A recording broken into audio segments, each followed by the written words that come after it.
నమస్కారం friends. So నేను పెట్టినటువంటి టైటిల్ ప్రకారం ఇది ఈ మధ్య కాలంలో అమెరికాలో అనేక ఏమంటారు హారిబుల్ ఇన్సిడెంట్స్ జరుగుతున్నాయి. అంటే వీసా రిస్ట్రిక్షన్స్, H1B ఫీజులు, అట్లనే ఏమంటారు యొక్క వీసా రిజెక్షన్స్, అవన్నీ స్టూడెంట్ కానీ F1 కానీ విజిటర్ కానీ అవన్నీ జరుగుతున్నాయి. వాటితో పాటు ఈ మధ్య కాలంలో చాలా మనము ఏమంటారు క్రిమినల్ కేసులు వింటున్నాం కదా. డాలస్ లో రెండో మూడో అయినట్టున్నాయి. తర్వాత ఈస్ట్ కోస్ట్ లో అయినాయి, వెస్ట్ కోస్ట్ లో అయినాయి, అనేకం జరుగుతున్నాయి. అంటే ఇండియన్స్ మీద యొక్క ఇది దారుణాలు, అది లోకల్లో ఉన్నటువంటి క్రిమినల్ మైండ్ సెట్ ఉన్న సామాన్యులు కానీ, లేకపోతే కొన్ని కేసులలో పోలీసులు కానీ, కారణం ఏదైనా సరే. సో అనేక ఇన్సిడెంట్లు భారతీయుల మీద జరుగుతున్నాయి. ప్రతిరోజు ఏదో ఒకటి వింటున్నాం న్యూస్లలో. కాబట్టి దాంతో పాటు ట్రంప్ అడ్మినిస్ట్రేషన్ చేస్తుంది. దాంతో పాటు సామాన్యులు నిరసనలు తెలుపుతున్నారు.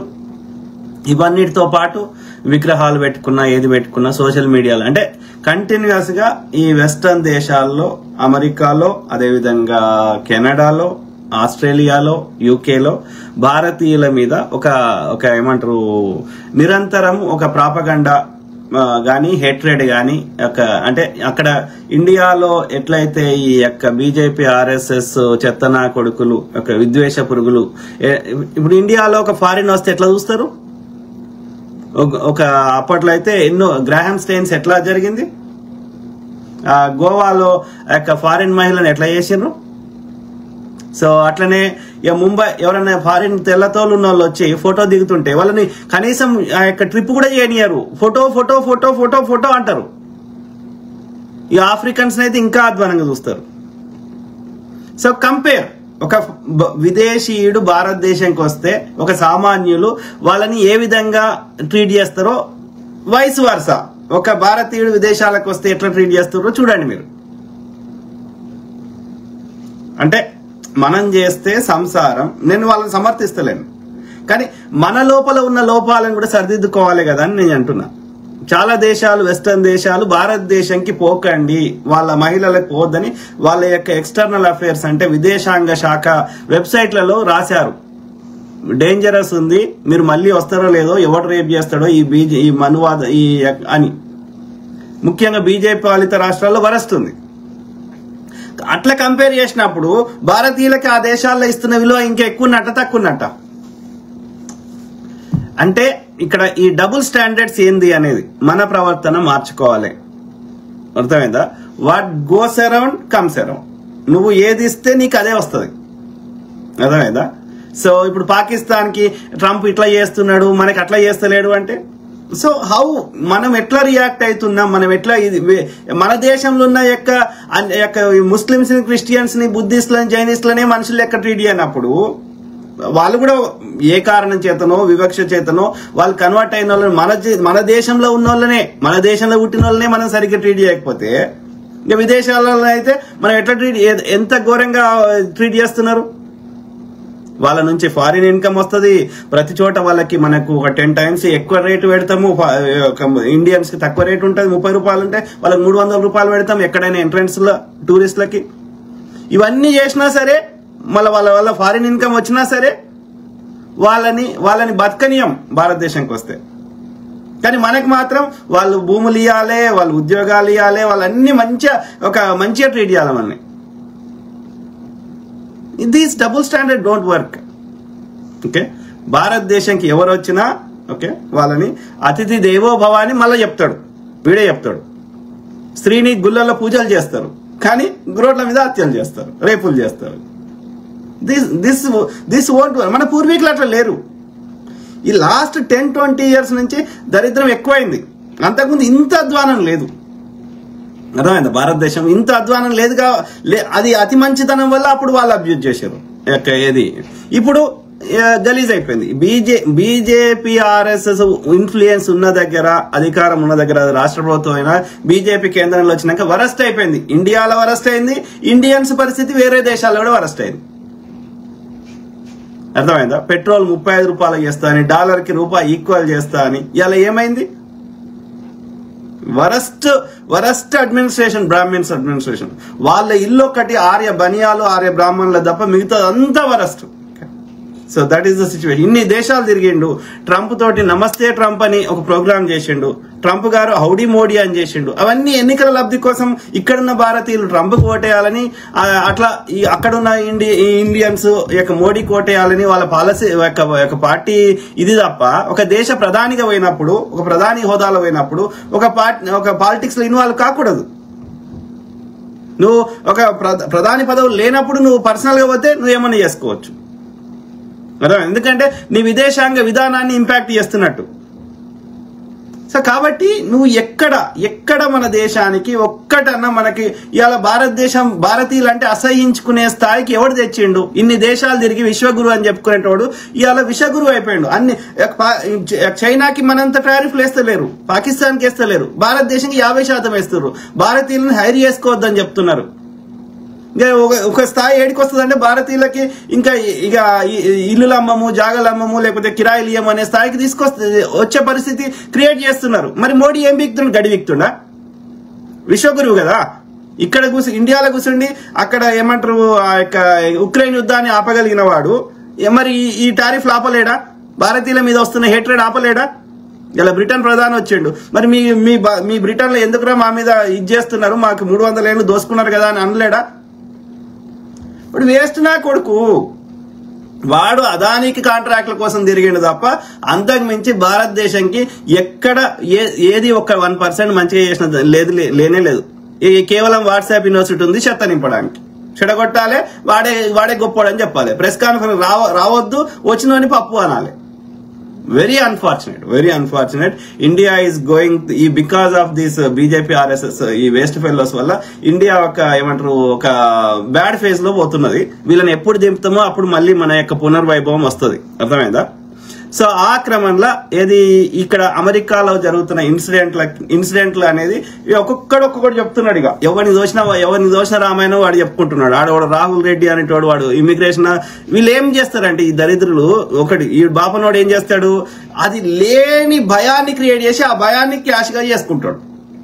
ఇప్పుడు నీకు భయాన్ని క్రియేట్ చేస్తేనే వాడు చెప్పినట్టుగా ఇన్ని పూజలు చేయి, అన్ని పూజలు చేయి, ఈ యంత్రం కట్టుకో, ఆ మంత్రం కట్టుకో అని మనం భయపెట్టిస్తే మనం వింటాం. అరే అయితే అవుతుందేమో, ఉద్యోగం వస్తుందేమో. వాడికి ఉద్యోగం లేక వాడు మనకి చెత్త నింపేటోడు, వాడు మనకి ఉద్యోగం తెరుస్తాడు. వాడికి రోగం వస్తే హాస్పిటల్లో ట్రీట్ చేసుకునేటోడు, వాడు మన రోగాలు తగ్గిస్తా అంటాడు. అంటే ఇదొక టెక్నిక్. భయాన్ని క్రియేట్ చేసి ఆ భయాన్ని క్యాష్ గా చేసుకోవడం. ఏది బాపనోడు చేసే పని. ఇక్కడ న్యాయవాదులు ఇప్పుడు ఇమిగ్రేషన్ అటార్నీ వాడు రాహుల్ రెడ్డి కానీ ఎవడన్నా కానీ వాడు ఏంది వాళ్ళకి ఇష్టం. ట్రంప్ స్ట్రిక్ట్ చట్టాలు తెస్తే మనం భయపడి ఫీజులు కట్టి, ఈ లాయర్ ఫీజులు కట్టి మనము వానికి బతికితే రుజువు పడతాం కాబట్టి ఓ భయాన్ని క్రియేట్ చేస్తారు. లేదంటే ట్రంప్ కు వీళ్ళే చెప్పి చట్టాలు చేయిస్తారు. అర్థమైందా? సో చట్టం స్ట్రిక్ట్. ఇప్పుడు లూజ్ ఉన్నది అనుకో, ఇండియాలో న్యాయవాదులకు అంత వాల్యూ లేదు. అమెరికాలో బ్రిటిష్ వాడు ఉన్నప్పుడు ఎక్కువ మంది న్యాయవాద వృత్తి ఎందుకు చదువుకున్నారు? ఎందుకంటే వాడు కఠినమైన శిక్షలు పెట్టే వరకు ఆ శిక్షల కంటే ఈ న్యాయవాద ఫీజు తక్కువ అని చేసిర్రు. ఇప్పుడు అంత కఠినమైన శిక్షలు లేకపోవడం వల్ల న్యాయవాదులకి అంత విలువ లేదు భారతదేశంలో. మరి ఈ దేశాల్లో ఎందుకు ఉంది అంటే కఠినమైన శిక్షలు పెట్టేసరికి, చట్టాలు కఠినం చేసేసరికి ఏమైతుంది? ఆ శిక్ష పడితే మన జీవితమే విక్తుంది కాబట్టి ఎంత ఫీజు అయినా కట్టి మనము ఆ శిక్ష నుంచి తప్పించుకునే ప్రయత్నం చేయడం. అంటే ఇక్కడ న్యాయవాదులను బతికేయడానికే కఠిన చట్టాలు ఉన్నాయి. అర్థమైందా? సో ఆ క్రమంలో ఈ దరిద్రులు 4 పైసలు సంపాదించడానికి ప్రతి ఇమిగ్రేషన్ లాయర్ యొక్క భయోత్పాతాన్ని క్రియేట్ చేస్తారు. భయపెట్టించి అది ఏమంటారు బొమ్మ పాము అయినా సరే నిజంగా వచ్చేసింది, కరిచేసింది అని చెప్పి భయపెట్టిస్తారు. భయపెట్టిస్తే నువ్వేం చేస్తావు? వాని దగ్గర పోతావు, వాని ఫీజు కడతావు, నువ్వే చూడు, నువ్వే ఏమైనా చేయంటారు. ఆ పరిస్థితి. ఓకే. సో ప్రెసిడెంట్ గా డే టు డే ప్రభుత్వాన్ని నడిపే హక్కే ఉంటది ప్రధానమంత్రికైనా ప్రెసిడెంట్కైనా. ఎగ్జిక్యూటివ్ అంటారు, మనం చిన్నప్పుడు చదువుకున్నాం కదా, ఫోర్ డివిజన్స్ ఉంటాయి కదా, ఎగ్జిక్యూటివ్ అండ్ ఈ యొక్క ఏమంటారు ప్రజాప్రతినిధులు, పార్లమెంట్ గాని, కాంగ్రెస్ గాని, ఆ తర్వాత ఈ యొక్క పోలీస్ వ్యవస్థ ఇట్లా ఉంటాయి కదా. సో ఈ సిస్టమ్స్, అందులో ఎగ్జిక్యూటివ్ అంటే డే టు డే అడ్మినిస్ట్రేషన్, ప్రభుత్వాన్ని నడపడం వరకే, చట్టాలు చేయడము ఇక మిగతాయని గతంలో చెప్పిన. ఓకే. ఆ క్రమంలో ప్రెసిడెంట్ కి లిమిటెడ్ పవర్స్ ఉంటాయి. అర్థమైందా? ఆయన ఇష్టం ఉన్నట్టు ఏది పడుతుంది చేసే హక్కు ఉండదు. ఆ ఇష్టం ఉన్నట్టు చేయాలంటే చట్టం పాస్ కావాల్సిందే, కాంగ్రెస్ చేయాల్సిందే, ఇక్కడైతే అక్కడైతే పార్లమెంట్ చేయాల్సిందే. అంటే మెజారిటీ ప్రజాప్రతినిధులు ఆమోదించాల్సిందే. అది H1B ఫీజు ఇంక్రీజ్ కావచ్చు, ఇమిగ్రేషన్ కొత్త చట్టం కావచ్చు, ఇంకోటి కావచ్చు.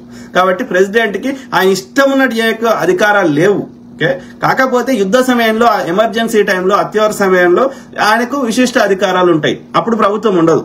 ఓకే, కాబట్టి ఆ యొక్క లేని ఎమర్జెన్సీని క్రియేట్ చేసి ఆ చట్టాన్ని దుర్వినియోగం చేస్తే నెక్స్ట్ టైం వాళ్ళని ఎన్నుకోరు. ప్రజలు పక్క పెడతారు. నువ్వు అధికారాన్ని నీకు ఇచ్చింది ప్రజలకు సేవ చేయడానికి ఇస్తే దాన్ని దుర్వినియోగం చేస్తే అప్పుడు నీకు నెక్స్ట్ టైం ఎన్నుకోరు నిన్ను కానీ నీ పార్టీని కానీ. సింపుల్. ఓకే, సో ఆ క్రమంలో భారతీయుల మీద జరుగుతున్న దాడులు, దాంట్లో ఉన్న భారతీయులు చేస్తున్న తప్పేంది, లేకపోతే ఇక్కడ నిజంగానే హేట్రేడ్ ఉందా, లేకపోతే ఇక్కడ ఒక ఏమంటారు అదే విద్వేషం గాని, భారతీయుల మీద ఒక నెగటివ్ అభిప్రాయం గాని ఉందా అనేది మనము పరిశీలిద్దాం. దీనికి ఏమైనా నివారణ చర్యలు తీసుకోవచ్చా అని ఆలోచిద్దాం. మీ కామెంట్స్ ఉంటే పెట్టండి, లాస్ట్ చదువుతా. ఓకే, సో ఆ క్రమంలో ఒకటి భారతీయులని ఏంటి అంటే సౌత్ ఇండియన్స్ అయితేనేమో H1B అంటే వర్క్ పర్మిట్ గానీ, సాఫ్ట్వేర్లు గానీ, లేకపోతే డాక్టర్ గానీ, అంటే ఎడ్యుకేటెడ్స్. ఇప్పుడు H1B కాన్సెప్ట్ ఏంది? Special skilled worker. అంటే ఆ పని తెలిసిన వాడు ఈ దేశంలో లేడు కాబట్టి నేను వేరే దేశం నుంచి తీసుకొస్తున్నా అనే కాన్సెప్ట్ లో వచ్చిందే. ఎందుకంటే ఈ దేశం అభివృద్ధి చెందాలంటే అన్ని రకాలుగా ఆ హైలీ స్కిల్డ్ లేబర్ ఉంటేనే మేము రీసెర్చ్ చేయగలుగుతాము, ఆయుధాలు తయారు చేయగలుగుతాము, ఇంకో నాసాకి ఇంకోటి స్పేస్ లెక్క ఇంకోటి పంపించగలుగుతాము. కాబట్టి అవి తయారు చేసి వాటి పేటెంట్లను పెట్టుకొని వాటిని అమ్ముకొని మనం డబ్బులు సంపాదించుకుంటాం. మన దేశం నంబర్ 1 గా ఉండాలంటే ఆ స్కిల్డ్ వాళ్ళు ఉండాలి. ఆ స్కిల్డ్ లేబర్ మన దేశం లేరు కాబట్టి వేరే దేశం నుంచి తెచ్చుకోవడానికి ఏర్పాటు చేసిన వ్యవస్థనే H1B కాన్సెప్ట్. ఓకే, దాని పేరే స్కిల్డ్ లేబర్. అంటే అత్యంత టాలెంట్ ఉన్నటువంటి లేబరు అని అర్థం. లేబర్ అంటే మొదలు పని చేయడం. ఓకే, సో అంటే బ్రెయిన్ తోటి చేసే పని చేసేది ఈ H1B.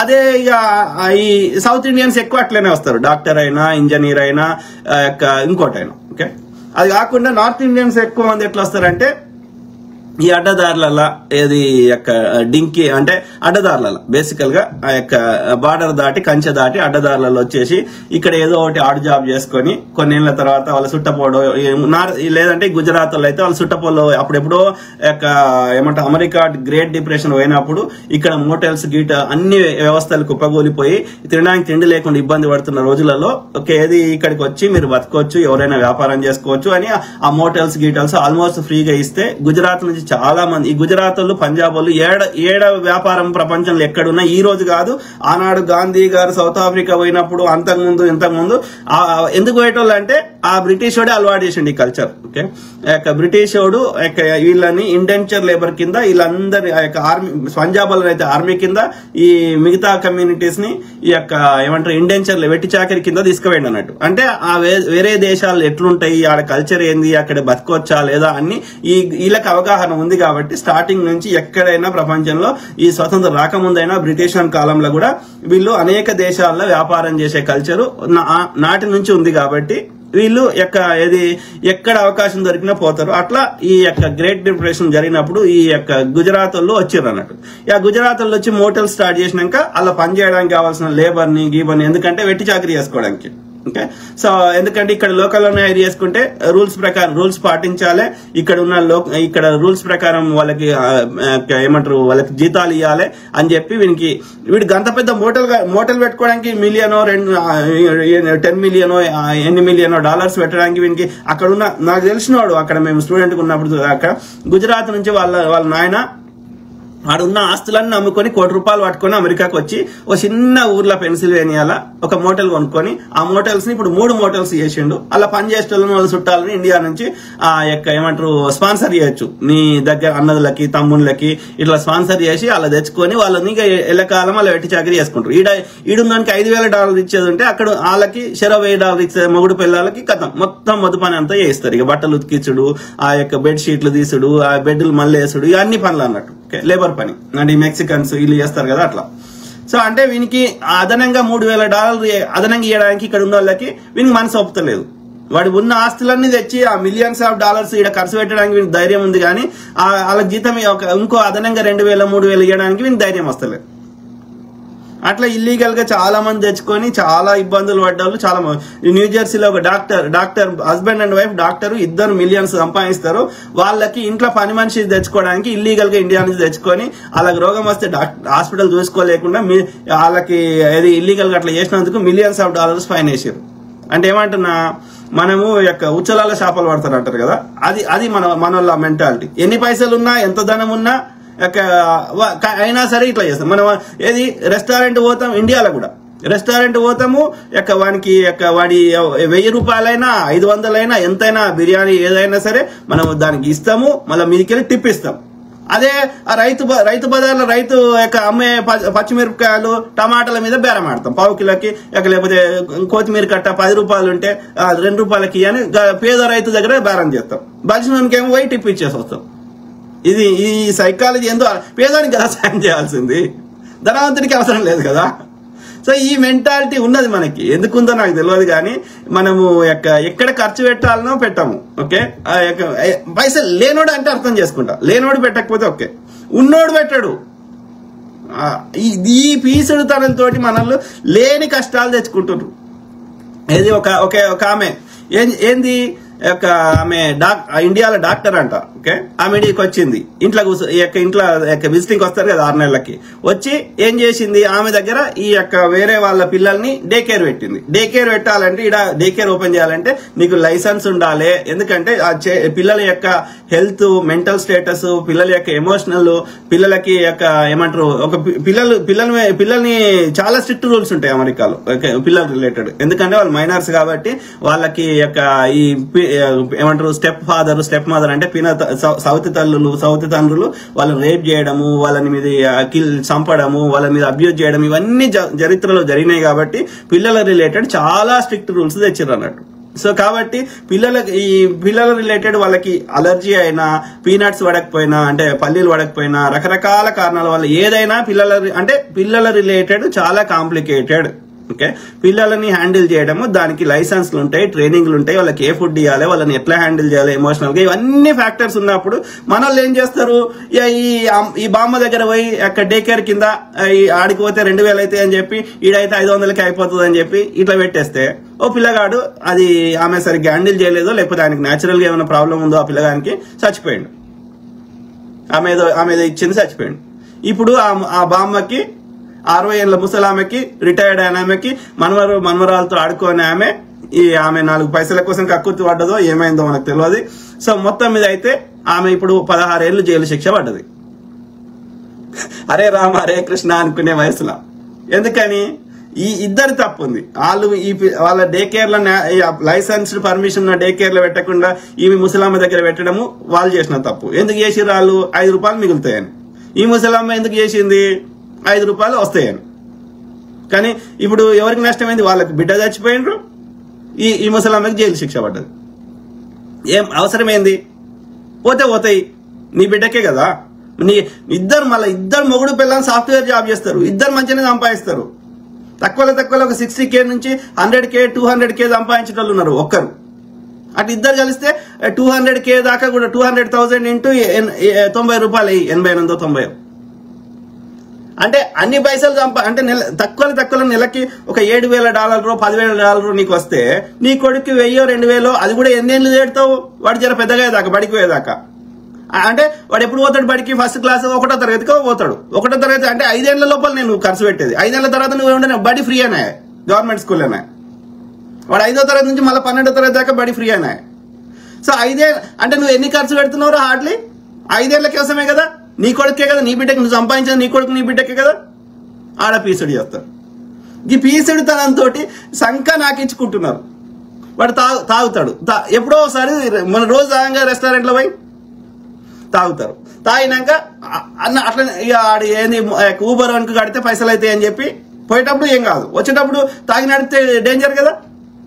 ఊబర్ వన్కి $40 $20 $10 కట్టాల్సి వస్తుందని వీడు తాగి నడుపుతాడు. వాడు అరెస్ట్ చేస్తాడు. డ్రంక్ అండ్ డ్రైవ్, డిఐ అయితే నీకు లైసెన్స్ 90 రోజులు ఇది వీక్తుంది. తర్వాత నీకు నీ యొక్క ఎక్స్టెన్షన్ కావు, H1లు కానీ గ్రీన్ కార్డు కానీ రావు.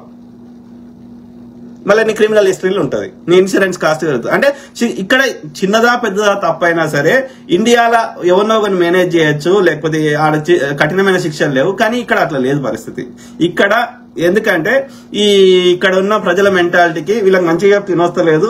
ఎన్నిసార్లు ఈ చిన్న చిన్న శిక్షలు వేసి వదిలేస్తే మళ్ళీ అట్లనే చేస్తారు, వీళ్ళకి మెల్లగా చెప్తే అర్థం కాదని కఠినమైన శిక్షలు పెట్టిరు అన్నట్టు. సో కాబట్టి ఇక్కడ తప్పు చేస్తే ఇక అంత ఈజీ కాదు, ఇక మనం కోలుకోలేని దెబ్బలు పడతాయి.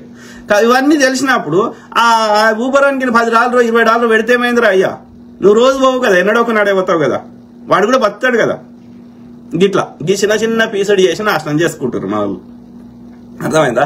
సో ఆ క్రమంలో ఏది ఇప్పుడు డాలస్ ఇన్సిడెంట్, ఇప్పుడు ఏమాత్రం నేను ఈ బయట థర్డ్ పర్సన్ వచ్చి చేసే క్రైమే కాదు, భార్యాభర్తలు కొట్టుకునేటి. ఇప్పుడు నిజాముద్దీన్ ఆ పిల్లగాంది పోలీసు వచ్చి కాల్ చేసింది, ఆ సిక్కులు ఆయన అయితే ఆయన తాగిండో ఏందో, ఆయన డ్రంక్, ఆయన ఏందో, ఆయన డిఫరెంట్ కేసు. కానీ బట్ ఏది ఈ నిజాముద్దీన్ ఏ కేసులో అయినా ఇద్దరి మధ్యలో నేను ఒకటే చెప్తున్నా, సింపుల్ ఒకటి ఏంటంటే ఇప్పుడు ఫిలడెల్ఫియా అనేది ఒకటి ఉన్నది. ప్రతి ఊర్లో కొన్ని ఏరియాలు ఎట్లున్నాయంటే, ఇప్పుడు మన హైదరాబాద్ లో తీసుకుందాం, కొన్ని ఏరియాలు ఎప్పుడు పడితే అప్పుడు ఒంటరిగా పోవాలంటే జర ఆలోచించాలి మనం. ఎక్కడికి పడితే అక్కడికి క్యాజువల్ గా పోలేం కొన్ని ఏరియాలకి. నాట్ బికాస్ అక్కడ ప్రభుత్వాలు చేస్తలేవో, అక్కడ పోలీసులు మంచిగా లేరు అని కాదు. కొన్ని ఏరియాలు ఏంటంటే చదువుకోనోళ్ళు, ఆ నేర ప్రవృత్తుల్లో, అక్కడ డ్రగ్స్ వ్యాపారమో, లేకపోతే ఈ కాంట్రాక్ట్ కిల్లర్సో, రౌడీ షీటర్లో, రకరకాల కారణాల చేత ముఖ్యంగా పేదరికం. 2 కారణాలు ఎక్కడైనా క్రైమ్ కావడానికి ప్రధాన కారణాలు, ఒకటి పేదరికం, రెండోది చదువు లేకపోవడం. ఈ 2 ఉన్నప్పుడు వాళ్ళకి ఇక ఏ పని చేయడం, వాళ్ళకి ప్లస్ మూడోది బ్యాడ్ హ్యాబిట్స్, వాళ్ళకి అనేక రకాలైన డ్రగ్స్ అలవాట్లు, లేకపోతే మత్తు మందు, ఎనీ ఇంటాక్సికేషన్స్, లేదంటే ఆల్కహాల్, ఏదో ఒక వ్యసనం. ఓకే, సో లేకపోతే వ్యభిచారము, ఇవన్నీ ఎందుకైతున్నాయి? వాళ్ళకి చదువుకోకపోవడము, వాళ్ళ కోరికలు పెద్దగా ఉండడము, లేకపోతే చెడు వ్యసనాలు ఉండడము, వాళ్ళకు వాళ్ళ కోరికలకు తగ్గట్టుగా, వాళ్ళ వ్యసనాలకు తగ్గట్టుగా ఆర్థిక పైసలు లేకపోవడం వల్ల వాళ్ళు అడ్డదారులు వెతుక్కొని క్రిమినల్ యాక్టివిటీ చేయడము. అడ్డదారులు ఎక్కువ పైసలు వస్తాయి తక్కువ టైంలో కష్టపడకుండా. కాబట్టి అట్లాంటి క్రిమినల్ యాక్టివిటీస్ జరిగే దగ్గర అది ప్రతి ఊర్లో ఉంటాయి. ప్రతి ఊర్లో కొన్ని ఏరియాలకి పోలేం మనం, రోజు షూట్అవుట్స్ అవుతుంటాయి. ఇప్పుడు న్యూయార్క్ లో అది ఉంటది, బ్రాంక్స్ కింగ్స్ ఏదో కొన్ని ఒక ఏరియా ఉంటది. ఓకే, సో అక్కడ కష్టం. డీసీలో అట్లనే ఉంటది, షికాగోలో ఉంటది, ఇప్పుడు మా మినియాపోలిస్ లో సౌత్ మినియాపోలిస్ ఏరియా అట్లనే ఉంటది, అక్కడ సౌత్ షికాగోలో అట్లనే ఉంటాయి. కొన్ని ఏరియాలు ఉన్నాయి. సో అట్లా ఇండియాలో కూడా ఉన్నాయి, అమెరికాలో కూడా ఉన్నాయి. సో అట్లా ఇప్పుడు ఫిలడెల్ఫియా ఉన్నది. సో అట్లాంటి చోట్ల ఏం చేస్తారు వాళ్ళు, మొత్తం ఏమంటారు ఆడ మోటల్స్ కానీ, గ్యాస్ స్టేషన్, మోటల్స్ అంటే లాడ్జింగ్లు, గ్యాస్ స్టేషన్ అంటే పెట్రోల్ బంకులు. సో అవన్నిట్లలో కూడా ఎట్లా డోర్లు ఓపెన్ ఉంటాయి, ఓన్లీ ఆ కిందికి వెళ్ళి క్యాష్ ఇవ్వాల్సి వస్తుంది, బుల్లెట్ ప్రూఫ్ అవన్నీ ఉంటాయి. ఓకే, సో ఎందుకంటే అక్కడ ఉన్న ప్రజల ఎవరైతే చదువుకోనోళ్ళు, డ్రగ్ అడిక్ట్స్, ఈ intoxicated people, especially night time, day time కంటే నైట్ టైం ఎక్కువ ఉంటుంది యాక్టివిటీ, ఏది ఇల్లీగల్ యాక్టివిటీస్ అని. సో అట్లాంటప్పుడు అక్కడ ఇంకా ఎక్కువ ప్రొటెక్షన్, ఎక్కువ ప్రికాషన్స్ వాడాల్సి వస్తుంది. ఆ క్రమంలో ఇప్పుడు ఈ డాలస్ లో జరిగిన 2 ఇన్సిడెంట్లు, ఒకటేమో 2 మోటల్లో జరిగినాయి కదా, గ్యాస్ స్టేషన్ లో ఒకటి జరిగింది, పెట్రోల్ బంక్ లో ఇంకోటి మోటల్లో జరిగింది. సో ఇప్పుడు ఆ మోటల్లో జరిగిన ఇన్సిడెంట్ లో ఏంది, ఆ యొక్క మేనేజర్ క్యూబన్ ఆయన హైర్ చేసుకున్నాడు. ఇప్పుడు నువ్వు ఇల్లీగల్ ఎందుకు హైర్ చేసుకున్నావు? వాడు తక్కువ రేటుకు పని చేస్తాడని. ఇక్కడ లీగల్ హైర్ చేసుకుంటే తేడా ఉండేది కదా, వాడికి ఎక్కువ జీతం ఇవ్వాల్సి వస్తుందని.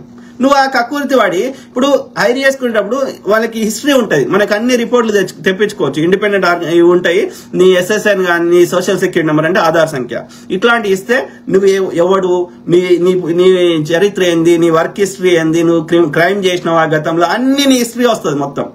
సో ఆ హిస్టరీ ఇప్పుడు కిరాయి రెంట్ ఇవ్వాలన్నా అన్నిటికీ వాళ్ళు చెక్ చేస్తారు.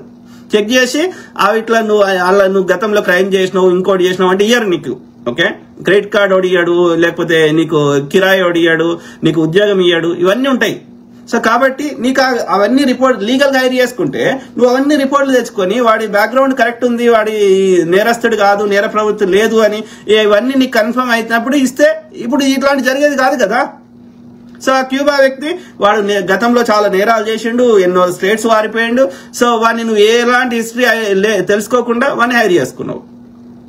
సో నీ కల్చర్ వేరుంది, వాని కల్చర్ వేరుంది, వాని భాష వేరుంది, నీ భాష వేరుంది. భాష రానోని, వాని కల్చర్ నీకు తెలియనోని, వాని నేర ప్రవృత్తి తెలియకుండా వాడిని ఐరి చేసుకుంటేవి. నువ్వు మాట్లాడింది వానికి అర్థం కాకపోయాయి, నువ్వు మొదటగా మాట్లాడినవో, నువ్వు ఆ అమ్మాయి వాడు వేరే అమ్మాయితో మాట్లాడుతుంటే నువ్వు వాని కాన్వర్జేషన్ వాడిని చిన్నగా చేసినట్టు చేసినావో, వాళ్ళిద్దరిని మాట్లాడకుండా చేసినావో వానికి ఏదో తిక్కలేసింది. ఎందుకంటే ఎస్పెషల్లీ అమ్మాయి రిలేటెడ్ వస్తే సెన్సిటివ్ మ్యాటర్ అవుతుంది. కాబట్టి అది వాడు గర్ల్ ఫ్రెండ్ గా ట్రై చేస్తుంటే వీడు అడ్డుపడుతున్నాడు, వీడి మీద కోపంతో వాడు ఆయనతో వచ్చిండు, వాడు యొక్క కత్తి తీసిండు, చంపేసి తలకాయ ఇది చేసిండు వాళ్ళ కుటుంబ సభ్యుల మధ్యనే. సో ఈ సిచ్యువేషన్ ఎందుకు క్రియేట్ చేసుకుంటున్నావు, ఎందుకు చేసినావు నువ్వు, వాడిని ఎందుకు హైర్ చేసుకున్నావు? ఒకటే కారణం, 4 పైసలు మిగులుతాయని. గంటకు $5 పని చేసేటోడు అదే లీగల్ గా అయితేనే $10, $15, $20 ఇవ్వాల్సి వస్తుంది. వీడైతే తక్కువ పని చేస్తాడని కదా. కానీ ఒకటి చట్ట ప్రకారం నువ్వు నేరం చేస్తున్నావు. ఏది వానికి వర్క్ ఆథరైజేషన్ ఇల్లీగల్ అని ఐడి చేసుకుంటే నువ్వు కూడా నేరం చేసినట్టే. ఫస్ట్ గవర్నమెంట్ ప్రకారం నీకు శిక్షలు పడతాయి, లేకపోతే నీ పర్మిషన్ రద్దు చేయొచ్చు నీ మోటల్ది. ఓకే, సో అక్కడ చట్ట ప్రకారం శిక్ష అనుభవిస్తున్నావు. దాంతో పాటు వీని బ్యాక్గ్రౌండ్ నువ్వు తెలియకుండా ఒక నేరస్తుని ఐడి చేసుకుంటే మరి ఇవాళ ఏమైంది, నీ పిల్లలకి తండ్రి లేకుండా అయిపోయినావు. అర్థమైందా? సో ఎందుకు నువ్వు కక్కుర్తి పడుతున్నావు? లీగల్ అని హైర్ చేసుకుంటే పని అయిపోయేది కదా, వాని బ్యాక్గ్రౌండ్ చెక్ చేసుకొని. రెండోది, నువ్వు అందరికి చెప్తున్నా, ఇండియాలో అంటే ఇది వేరే సిస్టమ్, అక్కడ సమాజం వేరుంది, అక్కడ ప్రజలు వేరున్నారు. సో అక్కడ అందరి దగ్గర గన్నులు లేవు కాబట్టి అక్కడ హ్యాండిల్ చేసే విధానం వేరుంది. దాని గురించి మనం రోజు చర్చిస్తున్నాం. సో అమెరికా గురించి చెప్తున్నా. సో నేను ఒకటే చెప్తున్నా, అది కుటుంబ సభ్యుల మధ్యలో గానీ, భార్యాభర్తల మధ్యలో గానీ, ఒక థర్డ్ పర్సన్ తోటి గానీ, ఫ్రెండ్స్ మధ్యలో గానీ ఎలాంటి ఆర్గ్యుమెంట్, కాన్ఫ్లిక్ట్ ఆఫ్ ఇంట్రెస్ట్ అది ఇంకో ఒక ఫ్రెండ్లీ వాతావరణంలో చర్చ చేసినట్టుగా లేకుండా ఒక యుద్ధ వాతావరణంకి అది ఇంకా ఎక్కువ అయ్యే అవకాశం ఉంది అనిపిస్తే, okay, first of all conflicting గా చర్చలు చేయకండి. ఏమాత్రం కొంచెం అనుమానం వచ్చినా ఓకే, పోలీసు వాళ్ళకి కాల్ చేయండి. 911 ఇండియాలో 100 సో 911 అని ఒక నంబర్ ఉంటుంది. ఓకే, ఎమర్జెన్సీకి కాల్ చేస్తే అవన్నీ నెట్వర్క్ కనెక్టెడ్ అయి ఉంటుంది. ఆ కాల్ చేస్తే అది డైరెక్ట్ గా near by local police station కి పోతుంది. సో పోయిన తర్వాత వాళ్ళు నీవు చెప్పిన దాన్ని బట్టి అలా ఎమర్జెన్సీ ఉంటేనేమో ఇమ్మీడియట్ గా వస్తారు, ఎట్లయినా వస్తారు. అంటే అది ఒక లెవెల్ కి దాటితే వాళ్ళ పరిధిలో ఎమర్జెన్సీ ఉంది, ఒకరినొకరు ఏమంటారు ఫిజికల్ గా హార్మ్ చేసుకునే సిచ్యువేషన్ ఉంది అంటే వస్తారు. లేదు అది అంత ఎమర్జెన్సీ లేదు, అది మనము అంటే ఆ సంబంధించిన శాఖ వాళ్ళకి నీకు ఏమంటారు వాళ్ళ నంబర్ ఇచ్చి వీళ్ళతో మాట్లాడు, నీకు హెల్ప్ చేస్తారని చెప్తారు. అది కాబట్టి ఆ యొక్క ఏమంటారు సోషల్ సర్వీసెస్ ఉంటాయి. అంటే ఇప్పుడు మన దగ్గర ఏమంటారు ఉంటాయి కదా ఈ యొక్క అన్ని వెల్ఫేర్ ఉంటాయి కదా. సో అట్లాంటి ఆర్గనైజేషన్స్ ఉంటాయి. ఓకే, సో కాబట్టి నీకు ఎనీ హెల్ప్ దొరుకుతుంది. నేను అనేది ఒక మెడికల్ హెల్ప్ కావచ్చు, షెల్టర్ కావచ్చు, లేకపోతే ఒక నువ్వేం కష్టపడుతున్నావో దానికి పరిష్కారం చూపెట్టడానికి ఆ సబ్జెక్ట్ రిలేటెడ్ చదువుకున్న వాళ్ళు పొద్దుగాలు వేస్తే అట్లాంటి ఇష్యూస్ హ్యాండిల్ చేస్తున్న వాళ్ళ యొక్క హెల్ప్ దొరుకుతుంది. ఫిజికల్ గా ఒకరినొకరు హార్మ్ చేసుకునే అవకాశం ఉందంటే పోలీసు వాళ్ళు వస్తారు. మిగతా ఆ ఫిజికల్ గా హార్మ్ చేసుకునేది లేకపోతే ఆ సంబంధించిన ఒక సైకియాట్రిస్ట్ గానీ ఎనీ హెల్ప్ ఓకే వాళ్ళు ప్రొవైడ్ చేస్తారు. అర్థమైందా? సో భార్యాభర్తలు కొట్లాడుకుంటారు అనుకో, ఇప్పుడు అందుకే అంటున్నా ఆర్గ్యుమెంట్ దాకా ఒక లెవెల్ 1-2 సార్లు చెప్పుకోవాలి. ఇక అది వర్కౌట్ అయితలేదు, థింగ్స్ ఎస్కలేట్ అవుతున్నాయి అన్నప్పుడు దయచేసి ఇద్దరిట్లో ఒకరు దూరం వెళ్ళిపోయి అక్కడి నుంచి ఆ సిచ్యువేషన్ నుంచి పోలీసులకు కాల్ చేయండి. వాళ్ళు మీకు పరిష్కారం చూపెడతారు. సింపుల్. అట్లనే కొట్లాడుకుంటూ ఉండకండి, ఒకరినొకరు ఫిజికల్ గా అటాక్ చేసుకోకండి. అది కుటుంబ సభ్యులైనా సరే, బయట వాళ్ళైనా సరే. అర్థమైందా? సో ఇది మనోళ్ళు చాలా తప్పు చేస్తారు. క్యాజువల్ గా ఒకరినొకరు కొట్టుకుంటారు మొగుడు పిల్లలు, కొంతమంది పిల్లల్ని కొడుతుంటారు. ఇక పిల్లల గురించి ఇక్కడ చట్టాలు అందరికీ అవగాహన వచ్చింది కాబట్టి పిల్లల్ని కొట్టకపోవచ్చు. కానీ ఇప్పుడు ఒక డాక్టర్, ఇప్పుడు ఒక ఆమె నేహా గుప్తా, ఆమె డాక్టర్, ఆమె చైల్డ్ పీడియాట్రిషియన్, మళ్ళా భార్యాభర్తలు యొక్క మళ్ళీ మంచి ఇల్లు కార్లు. ఆమె పెద్ద డాక్టర్ అంటే అమెరికాలో మంచి జీతమే వస్తుంది కదా, అర్కాన్సాస్ అనుకుంటా. సో భార్యాభర్తలు విడిపోయారు అంటే సపరేట్ అయ్యారు. సో డైవోర్స్, చిన్నపిల్ల ఆమె 5 years ఉందో 3 years 2 years 3 years 5 years లోపలనే ఉన్నట్టు నడుస్తుంది, కానీ అరౌండ్ 5 years ఉందో. So 3 years. ఓకే, సో ఆ నేహా గుప్తా డాక్టర్ ఏంది వాళ్ళిద్దరు విడిపోతున్నారు. ఆమె వాళ్ళకి మెంటల్ మరి చిన్న చిన్న డ్రెస్సులు అయితే వేసుకున్నది, అంటే టిపికల్ అంటే అమెరికన్ కల్చర్ కి అలవాటు పడ్డ ఆమె. సో ఆమె వాళ్ళు ఇంకా కొట్లాడుతున్నారు కోర్టుల ద్వారా. ఈ డైవర్స్ అప్లై చేసుకున్నారు. అప్లై చేసినాక ఆ చైల్డ్ కస్టడీ గానీ చైల్డ్ ఇవన్నీ రిలేటెడ్ వాళ్ళకి ఇంకా చర్చలు నడుస్తున్నాయి, వీళ్ళ న్యాయవాది వాళ్ళ న్యాయవాది. ఓకే, ఆమె ఇంకా డాక్టర్ గా స్పీచ్లు ఇవ్వడము అన్ని నడుస్తున్నాయి. ఆమె ఏం చేసింది, వేరే రాష్ట్రానికి తీసుకుపోయింది సెలవుల కోసం, ఫ్లోరిడాకి తీసుకుపోయి అక్కడ 2 రోజులు ఉన్నది. సో ఉన్న రోజు మంచిగానే ఉంది.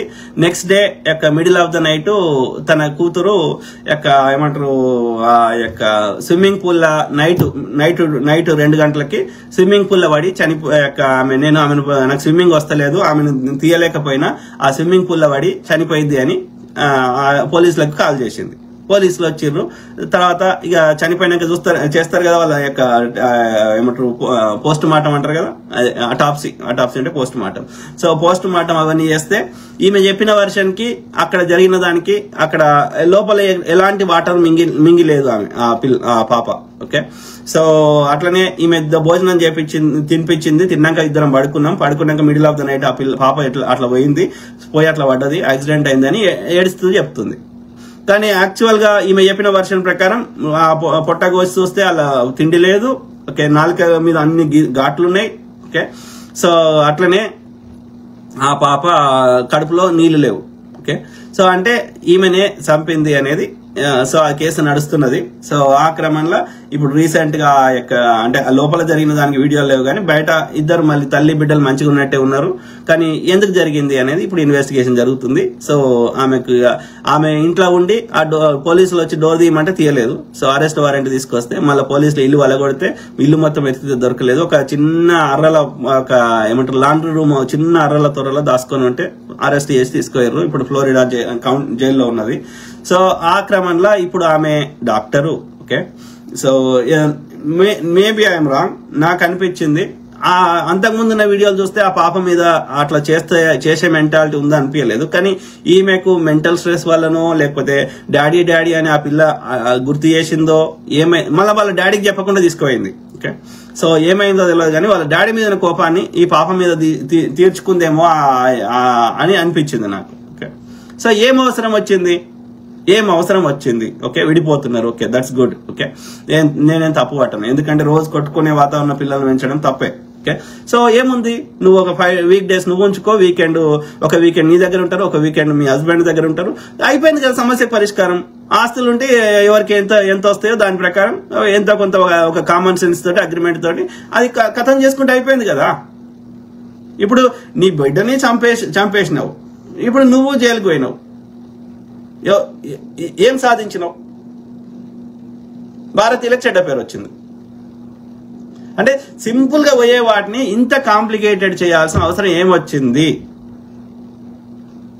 ఇట్లా ఇక చెప్పుకుంటూ పోతే చాలా ఉన్నాయి. ఇట్లా ఒకడైతే వానికి ఉద్యోగం పోయిందంట, ఆడవాడు కర్ణాటకుడు వానికి ఉద్యోగం పోతే ఇక పిల్లలు పెద్దగా అయ్యారు, 3 పిల్లలు. ఓకే, భార్యకి ఆరోగ్యం బాగాలేక ఆమె మంచం మీద ఉన్నది. సో ఇక వీళ్ళని ఎట్లా పెంచాలని చెప్పి వాడు భార్యని 3 పిల్లల్ని చంపేసిండాడు. వాడే మళ్ళీ పోలీస్ స్టేషన్ లోకి పోయిండు. అరే నీకు నీతోటి కాకపోతే అనాథ ఫాస్టర్ కేర్ ఉంటది. ఇప్పుడు ఎవరైనా పిల్లలు లేని వాళ్ళు పెంచుకోవడానికి ఇవ్వచ్చు. సో వాళ్ళకి ఇచ్చేస్తే వాళ్ళే ఇప్పుడు ఆ షెల్టర్ కప్ప చెప్తే నాతో అయితే లేదు అంటే గవర్నమెంట్ స్కాలర్షిప్లు ఇస్తుంది, వాళ్ళని చదివిపిస్తుంది, ఆ ఫాస్టర్ కేర్ కింద వాళ్ళు పెంచుకుంటారు. తర్వాత నీకు మళ్ళీ పైసలు వచ్చినప్పుడు నువ్వు మళ్ళా బయాలజికల్ ఫాదర్ అప్పుడప్పుడు పోయి కలవచ్చు. ఒక 18 ఏళ్ళు దాటినాక వాడికి ఫ్రీ అయిపోతాడు. నీకు ఎన్నో రకాల హెల్ప్ ఉంది కదా, ఎందుకు చంపడం? వాళ్ళందరినీ చంపేసి మళ్ళీ వీడు ఇవాళ పోయి రెస్ట్ ఆఫ్ ద లైఫ్ జైల్లో గడుపుతున్నాడు. అంటే నాకేమనిపించింది అంటే ఈ నా భాషలో వీళ్ళని సిక్ పీపుల్ అంట. ఏంటంటే వాళ్ళకి నిజంగా ఆ సిచ్యువేషన్ కాదు, అది ఏదో పగబెట్టుకొని ఆ స్పర్ ఆఫ్ ద మూమెంట్ వాళ్ళ ఎమోషన్స్ కంట్రోల్ లేకుండా చేసే పిచ్చి చేసాలంట ఇవన్నీ. అర్థమైందా?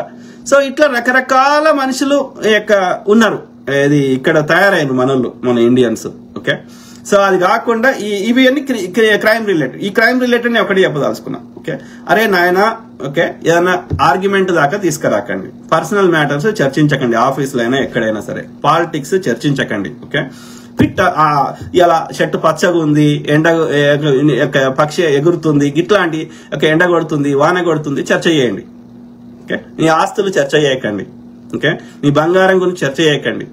ఇంకోటి ఏం చెప్తున్నా అంటే, దయచేసి మనమే కాదు, వాళ్ళ అమెరికన్స్ కూడా, ఓకే, వాళ్ళ ఇంటికి ఒక దోస్తుని గాని చుట్టంని గాని ఇంట్లో లోపలికి రానియరు, పిలువరు. ఇంట్లో లోపలికి వస్తే నీ ఇంట్లో నీకు ఎన్ని కార్లు ఉన్నాయి, నీ ఇంట్లో మంచి ఏ సోఫా ఉంది, నువ్వు ఏ రకం డ్రెస్సులు వేస్తున్నావు, ఏ బ్రాండ్ వేస్తున్నావు, ఈ చెత్త అంతా నడుస్తుంది. ఓకే, కాబట్టి నీ గురించి నువ్వు వానికి తెలియనోనికి లేనిది ఎక్స్పోజ్ చేస్తున్నావు. మన ఇండియన్స్ యొక్క ఏది మనకేం మన కల్చర్, అది బంగారం వేసుకోవడము, బంగారము అనేది మన కల్చర్. అది మనం కావాలని డిస్ప్లే కోసం చేస్తలేం, కానీ వాళ్ళకి అర్థం కాదు కదా, మన కల్చర్ తెలియదు కదా వాళ్ళకి. అప్పుడు వీడు నా కింద పని చేసిన దగ్గర ఇంత బంగారం ఎక్కడిది అని వాడనుకుంటాడు. అది మేము అప్పు చేసిన బంగారం కొనుక్కుంటామని మనకి తెలియదు కదా. ఇప్పుడు నా ఫ్రెండ్కి ఆయనకు మంచి కారు ఉంది అని చెప్పి ఆ పార్కింగ్ లాట్లో అందరి లోపల ఈయనదే బెస్ట్ ఎక్స్పెన్సివ్ కారు ఉందని చెప్పి ఆ కారు ఉందంటే ఫలానా ఉందని తెలుస్తుంది కదా. అరే ఆ మేనేజర్ ఏమంటాడు, నా కింద పని చేసడానికి దగ్గర నాకంటే మంచి కారు ఉందని దాని మనసు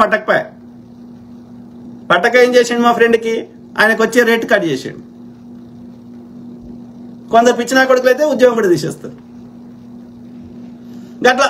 ఇప్పుడు సో అంటే ఈ సోషల్ బిహేవియర్ అనేది when you're in a Rome be like a Rome అని అంటారు కదా. సిచ్యువేషన్ తగ్గట్టుగా మెలగాల్సిన అవసరం ఉందా లేదా? మనలో ఏంది తెలిసో తెలియకో ఇది వాళ్ళ సంపద ఇప్పుడు పెద్ద ఇండియా లెక్కనే పెద్ద సౌండ్లు పెట్టి రోడ్ల మీద ఫంక్షన్లు చేయడం. ఓకే, అందరు కళ్ళలో పడుతున్నావు కదా నువ్వు, మరి వాళ్ళు చేస్తలేరు కదా. నీ ప్రైవేట్ లో ఒక హాల్ హైర్ చేసుకో, ఏం చేసుకుంటావు? ఇప్పుడు వాడిలేమో గతి లేకుండా రోజు ఏడుస్తుంటే, నువ్వేమో లగ్జరీగా ఎంజాయ్ చేస్తుంటే, మంచి కార్లలో తిరుగుతుంటే వాళ్ళకి ఈర్ష్య ఉండదా? మా దేశంకి వచ్చి మమ్మల్ని మా ముందటనే ఇట్లా అని ఒక ఈర్ష్య ఉండదా? ఈర్ష్య ఉన్నప్పుడు నీకు వాళ్ళు ఏమైనా సహాయం చేస్తారా? నిన్ను నాశనం చేయాలని చూస్తారా? మరి ఎందుకు ఎక్సెసివ్ గా చూపెడుతున్నావు? మిగతా వాళ్ళకి లేవా కమ్యూనిటీలకి? వాళ్ళ రిచ్ వాళ్ళు లేరా? మరి వాళ్ళు చూపెడతలేరు కదా. అంటే అన్ని ఉన్న ఆకు అనిగి ఉంటదంట, ఏం లేని ఇస్తారాకు ఎగిరెగిరి పడుతుందంట. అట్లున్నది మనల్ల పరిస్థితి. గతి లేక వచ్చారు కదా. సో ఇక వాళ్ళకి ఇక కొంచెం చూడంగానే ఆగుతలేరు. మనకంటే ఎక్కువ లేరురా చైనీస్ వాళ్ళకి, ఇంకా వేరే దేశ వాళ్ళకి, జర్మన్ వాళ్ళకి, ఇంకోళ్ళకి మనకంటే ఎక్కువ లేవు వాళ్ళ దగ్గర. వాళ్ళు పొద్దుగా లేసి చూపెట్టుకుంటుర్రా, ఎగురుతుర్రా. ఇట్లా మన అంటే నేను అనేది ఉన్నది, వాళ్ళకి ఉంటది, డెఫినెట్లీ ఉంటది. మనల్లో తెలివి కళ్ళల్లో ఉండి అన్ని ఉన్నత స్థానాల్లో ఉండి అన్ని రకాలుగా మన స్ట్రాంగ్ ఉంటే డెఫినెట్లీ అది న్యాచురల్ గా ఆ యొక్క ఈర్ష్య అనేది ఉంటది. కానీ దాన్ని డబుల్ రెట్టింపు చేస్తున్నాం మన ప్రవర్తనతోటి, అవునా కాదు? సో ఇది ఒకటి తప్పులు చేస్తున్నారు మనోళ్ళు. ఓకే, సో ఒకటి ఇంట్లకి నేను అనేది నాట్ ఓన్లీ యొక్క వేరే కమ్యూనిటీస్ కాదు, అంటే ఇంకా వేరే రంగున్న వాళ్ళే కాదు, ఈవెన్ మన ఇండియన్స్ ని కూడా ఇంట్లో లోపలికి వాళ్ళు కూడా చేయరు. అట్లా వాళ్ళని కూడా వాళ్ళు రానియరు ఇంట్లో లోపలికి, అర్థమైందా? సో కాబట్టి ఎవరినైనా కలిసేది ఉంటే పబ్లిక్ ప్లేస్ లో కలువు, పార్క్ లో కలువు, హోటల్లో కలువు, ఒక థర్డ్ ప్లేస్ లో కలువు. నీ ఇంట్లో లోపలికి రానియకు ఎవరినైనా సరే. సింపుల్, అర్థమైందా? సో ఆ తర్వాత ఏది, సో ఎందుకంటే ముఖ్యంగా మనకి ఎక్కువ నష్టం జరిగేది ఈ ఎడ్యుకేటెడ్ ఈ జాతి వివక్ష చూపెట్టడలేమో వాళ్ళు చట్టాలు చేస్తారు, వాళ్ళు మీడియాలో ఇది చేస్తారు, మన చెడ్డలు చూపెడతారు. కానీ చదువుకోని వాళ్ళు, ఈ పేదవాళ్ళు, ఈ డ్రగ్స్ తీసుకునే వాళ్ళు, ఈ ఇంటాక్సికేటెడ్ ఉన్న వాళ్ళు గ్రౌండ్ లెవెల్లో నేరం చేస్తారు. మొన్న ఏదో అది ఎక్కడ పిట్స్బర్గ్ లో అది మోటల్లో అదేంది ఏదో ఒక ఆమెను ఎవరినో చంపేసిండాడు నల్లోడు. ఓకే, ఆ వీడియో కూడా ఉంది. ఓకే, సో నల్లోడు చంపేసినాక వీడు ఏం చేయాలి? మోటల్ మేనేజర్ ఓనర్ ఏం చేయాలి? వీడు పోయి వాట్సాప్ డ్యూడ్ అంటే అడుగుతున్నాడు, వీని కూడా ఈడ కాల్చేసాడు, చచ్చిపోయాడు. నువ్వేం చేయాలి? తెలుగు కల్లోడు అయితే ఏం చేయాలి? డోర్లు లాకేసి పోలీసులకు కాల్ చేయాలి. పోలీసులు వస్తారు, వాడిని అన్నే అరెస్ట్ చేస్తారు, లేకపోతే అన్నే వాడిని చంపేస్తారు. నువ్వు పోయినావు వాట్సాప్ డూడ్ అంటావు వాడిని గన్ను పట్టుకుని వచ్చినావు, ఆల్రెడీ ఒకరిని చంపేసినావు. తెలివి ఉందా వీనికి? సో అంటే ఫస్ట్ ఆఫ్ ఆల్ వీడు ఓనర్ ఉన్నవాడు నువ్వెందుకు పని చేస్తున్నావు అయ్యాల? హైర్ చేసుకుంటే అయిపోయింది లోకల్ వాళ్ళని అంటే 5 రూపాయలు ఖర్చు కావద్దు. మన వాళ్ళు చెడగొట్టుకుంటుంది గీ పీసుడితనంతో. అర్థమైందా? సో అయితే ఇక్కడ చెప్పదలుచుకున్న వాటిలలో ఒకటి, తాగితే తాగు, ఇంట్లో ఉండి తాగి పండుకో, లేదు అంటే తాగినాక సచ్చినా నడపకు. ఓకే, ఊబరో గీబరో హైర్ చేసుకో, పోతే వీకెండ్ పైసలు. ప్రాణం కంటే ఎక్కువ కాదు, నీ ప్రాణము వేరే వాళ్ళ ప్రాణము. తర్వాత తాగి దొరికితే చట్టాలు, నీ ఉద్యోగము అన్నిటికీ ముడిపడి ఉంది. కాబట్టి తాగితే నువ్వు ఇంట్లో వండు, లేదు తాగినాక నడపాల్సిన పరిస్థితి వస్తే హైర్ చేసుకో, ఊబర్లో. సింపుల్. తర్వాత ఇంకోటి, మన ఈ దక్షిణాదులు ఇక నార్త్ ఇండియన్స్ ఏమో ఈ షాపులలో దొంగతనాలు అవి చేస్తున్నారు, దొరుకుతున్నారు. ఓకే, ఇక్కడ ఇక తప్పించుకునే అవకాశం లేదు. ఇప్పుడు అన్ని కెమెరాలు వచ్చినాయి, డిజిటల్ అయిపోయింది. కాబట్టి నేరస్తుడైనా సరే, ఈ చిన్న పెట్టి దొంగతనాలైనా సరే తప్పించుకోలేవు. Okay, simple. ఓకే, కాబట్టి సచ్చినా సరే దొంగతనాలు చేయకండి. నీ దగ్గర లేదు, నీకు ఆ వస్తువు కావాలి, అడుక్కో, వాడిస్తే తీసుకో, కానీ దొంగతనం చేయకు, దొరికిపోతావు. ఓకే, దొరికిపోతావు, భారతీయులందరికీ చెడ్డ పేరు వస్తుంది. నార్త్ ఇండియన్స్ ఎక్కువ ఈ దొంగతనాలు చేస్తారు. సౌత్ ఇండియన్స్ ఏం చేస్తారు, అరే సెక్స్ కావాలంటే ఓకే ఆన్లైన్లో వెతుక్కోకండి రా అయ్యా. ఆన్లైన్లో డిజిటల్గా డేటింగ్ యాప్లలో కానీ లేకపోతే ఈ ఆన్లైన్ వెబ్సైట్లలో కానీ నీకు సెక్స్ ఆడ దొరకదు. ఓకే, అవన్నీ ఫేకే అలా 99% ఆఫ్ ద ఫేక్. అవి కాకుండా పోలీసు వాళ్ళే అమ్మాయిల లెక్క అవన్నీ ట్రాప్ చేస్తున్నారు. మన సౌత్ ఇండియన్స్ ఎక్కువ దొరుకుతుంది ఈ సెక్స్ వాటిలలో దొరుకుతున్నారు. ఆన్లైన్ పోర్నోగ్రఫీ కానీ ఆన్లైన్ సెక్స్ వాటిలలో దొరుకుతున్నారు. ఈ యువతో నీకు టెక్స్ట్ కొడుతుంది, సో అది పోలీసు వాళ్ళే కొడతారు, లేకపోతే కొట్టిస్తారు, ఏదో ఉంటుంది దాని కథ. ఓకే, సో అన్నోన్ పర్సన్ తోటి సెక్స్ కోరుకోకండి. ఓకే, ఒకవేళ నిజంగా చేసినా కానీ సెక్సువల్లీ ట్రాన్స్మిటెడ్ డిసీజ్ వచ్చే అవకాశం ఉంది. ప్లస్ అన్నోన్ పర్సన్ తో సెక్స్ చేయకండి. ఎందుకంటే కారణం ఒకటి, అందుకే ఇక ఫ్లూయిడ్స్ గీడ్స్ అదంతా సెక్సువల్లీ ట్రాన్స్మిటెడ్ డిసీజెస్. అది కాకుండా ఎమోషనల్ కూడా నువ్వు ఆ సెక్స్ చేసినప్పుడు ఆ వ్యక్తితోటి నీ ఎనర్జీని ట్రాన్స్ఫర్ చేసుకుంటున్నావు. ఓకే, కాబట్టి నీ సైకలాజికల్ గా నీకు ఫిజికల్ గా అనేకంగా నువ్వు ఏమంటారు డిస్టర్బెన్స్ కూడా అయ్యే అవకాశం ఉంది అన్నోన్ పర్సన్ తో సెక్స్ చేయడం. రెండోది, మోస్ట్ ఆఫ్ ద ఆన్లైన్లలో మోస్ట్లీ మోసమే ఉన్నాయి. ఓకే, ఈ మధ్య కాలంలో అయితే పోలీసు వాళ్ళే ట్రాప్ చేస్తున్నారు. మన సౌత్ ఇండియన్స్ ఎక్కువ దొరుకుతున్నారు వీటిలలో. ఇంకా ఇంట్లో పెళ్ళాం ఉండి దొరికింది ఇంకా వరస్ట్, మళ్ళీ పెళ్ళాన్ని చూపెడతా అంటే భయపడుతున్నారు. సో కాబట్టి నేను ఏం కోరుకుంటాను, నీకు సెక్స్ కావాలని ఉంది. ఓకే, పో, ఎక్కడ చర్చకు పో, ఒకవైపు షాపింగ్ మాల్ కు, ఎక్కడైతే 4 జనాలు అమ్మాయిలు ఉండే జిమ్కు పో, ఎక్కడైతే నీకు ఇంటరాక్షన్ అయ్యే అవకాశం ఉందో పోయి ఫిజికల్ గా మాట్లాడి ఆ ఒకరికి అట్రాక్షన్ అయినప్పుడు నంబర్ ఎక్స్చేంజ్ చేసుకున్నప్పుడు అది వర్కౌట్ అయితే అది ముందుకు పోతుంది, లేకపోతే లేదు. మోస్ట్లీ మాల్లు బెస్ట్ ఆప్షన్. ఇండోర్ మాల్లు ఉంటాయి, మాల్లలో పోయి కూర్చుండి అంటే వెనకట్ లెక్క ఒక వ్యక్తిని ఫిజికల్ గా చూసి అట్రాక్టివ్ అయితే మీకు ఆ యొక్క ఎనర్జీ అన్ని కలిస్తే అప్పుడు దాన్ని ముందుకు పోతుంది. కాబట్టి నేను ఏమంటున్నా, ఓల్డ్ ఫ్యాషన్ లో ఫిజికల్ గా ఇన్ పర్సన్ పోయి అట్లా రిలేషన్షిప్ ఏర్పాటు చేసుకో.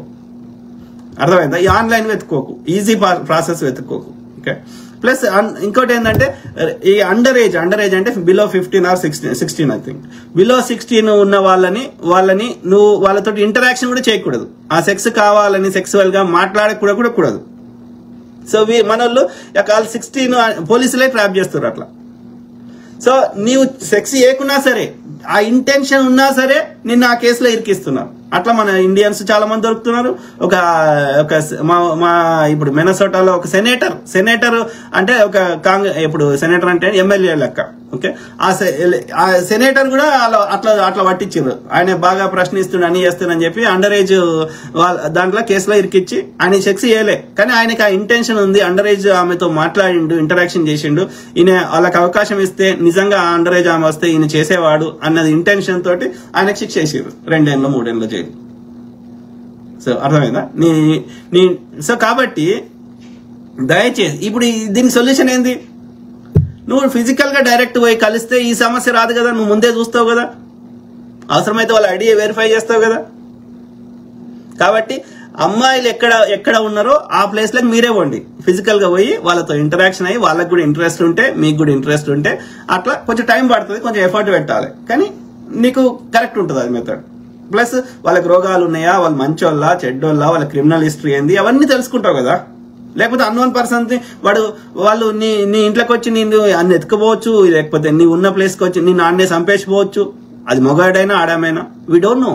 So don't do sex with unknown person. Okay, make friend first. Okay, know each other first.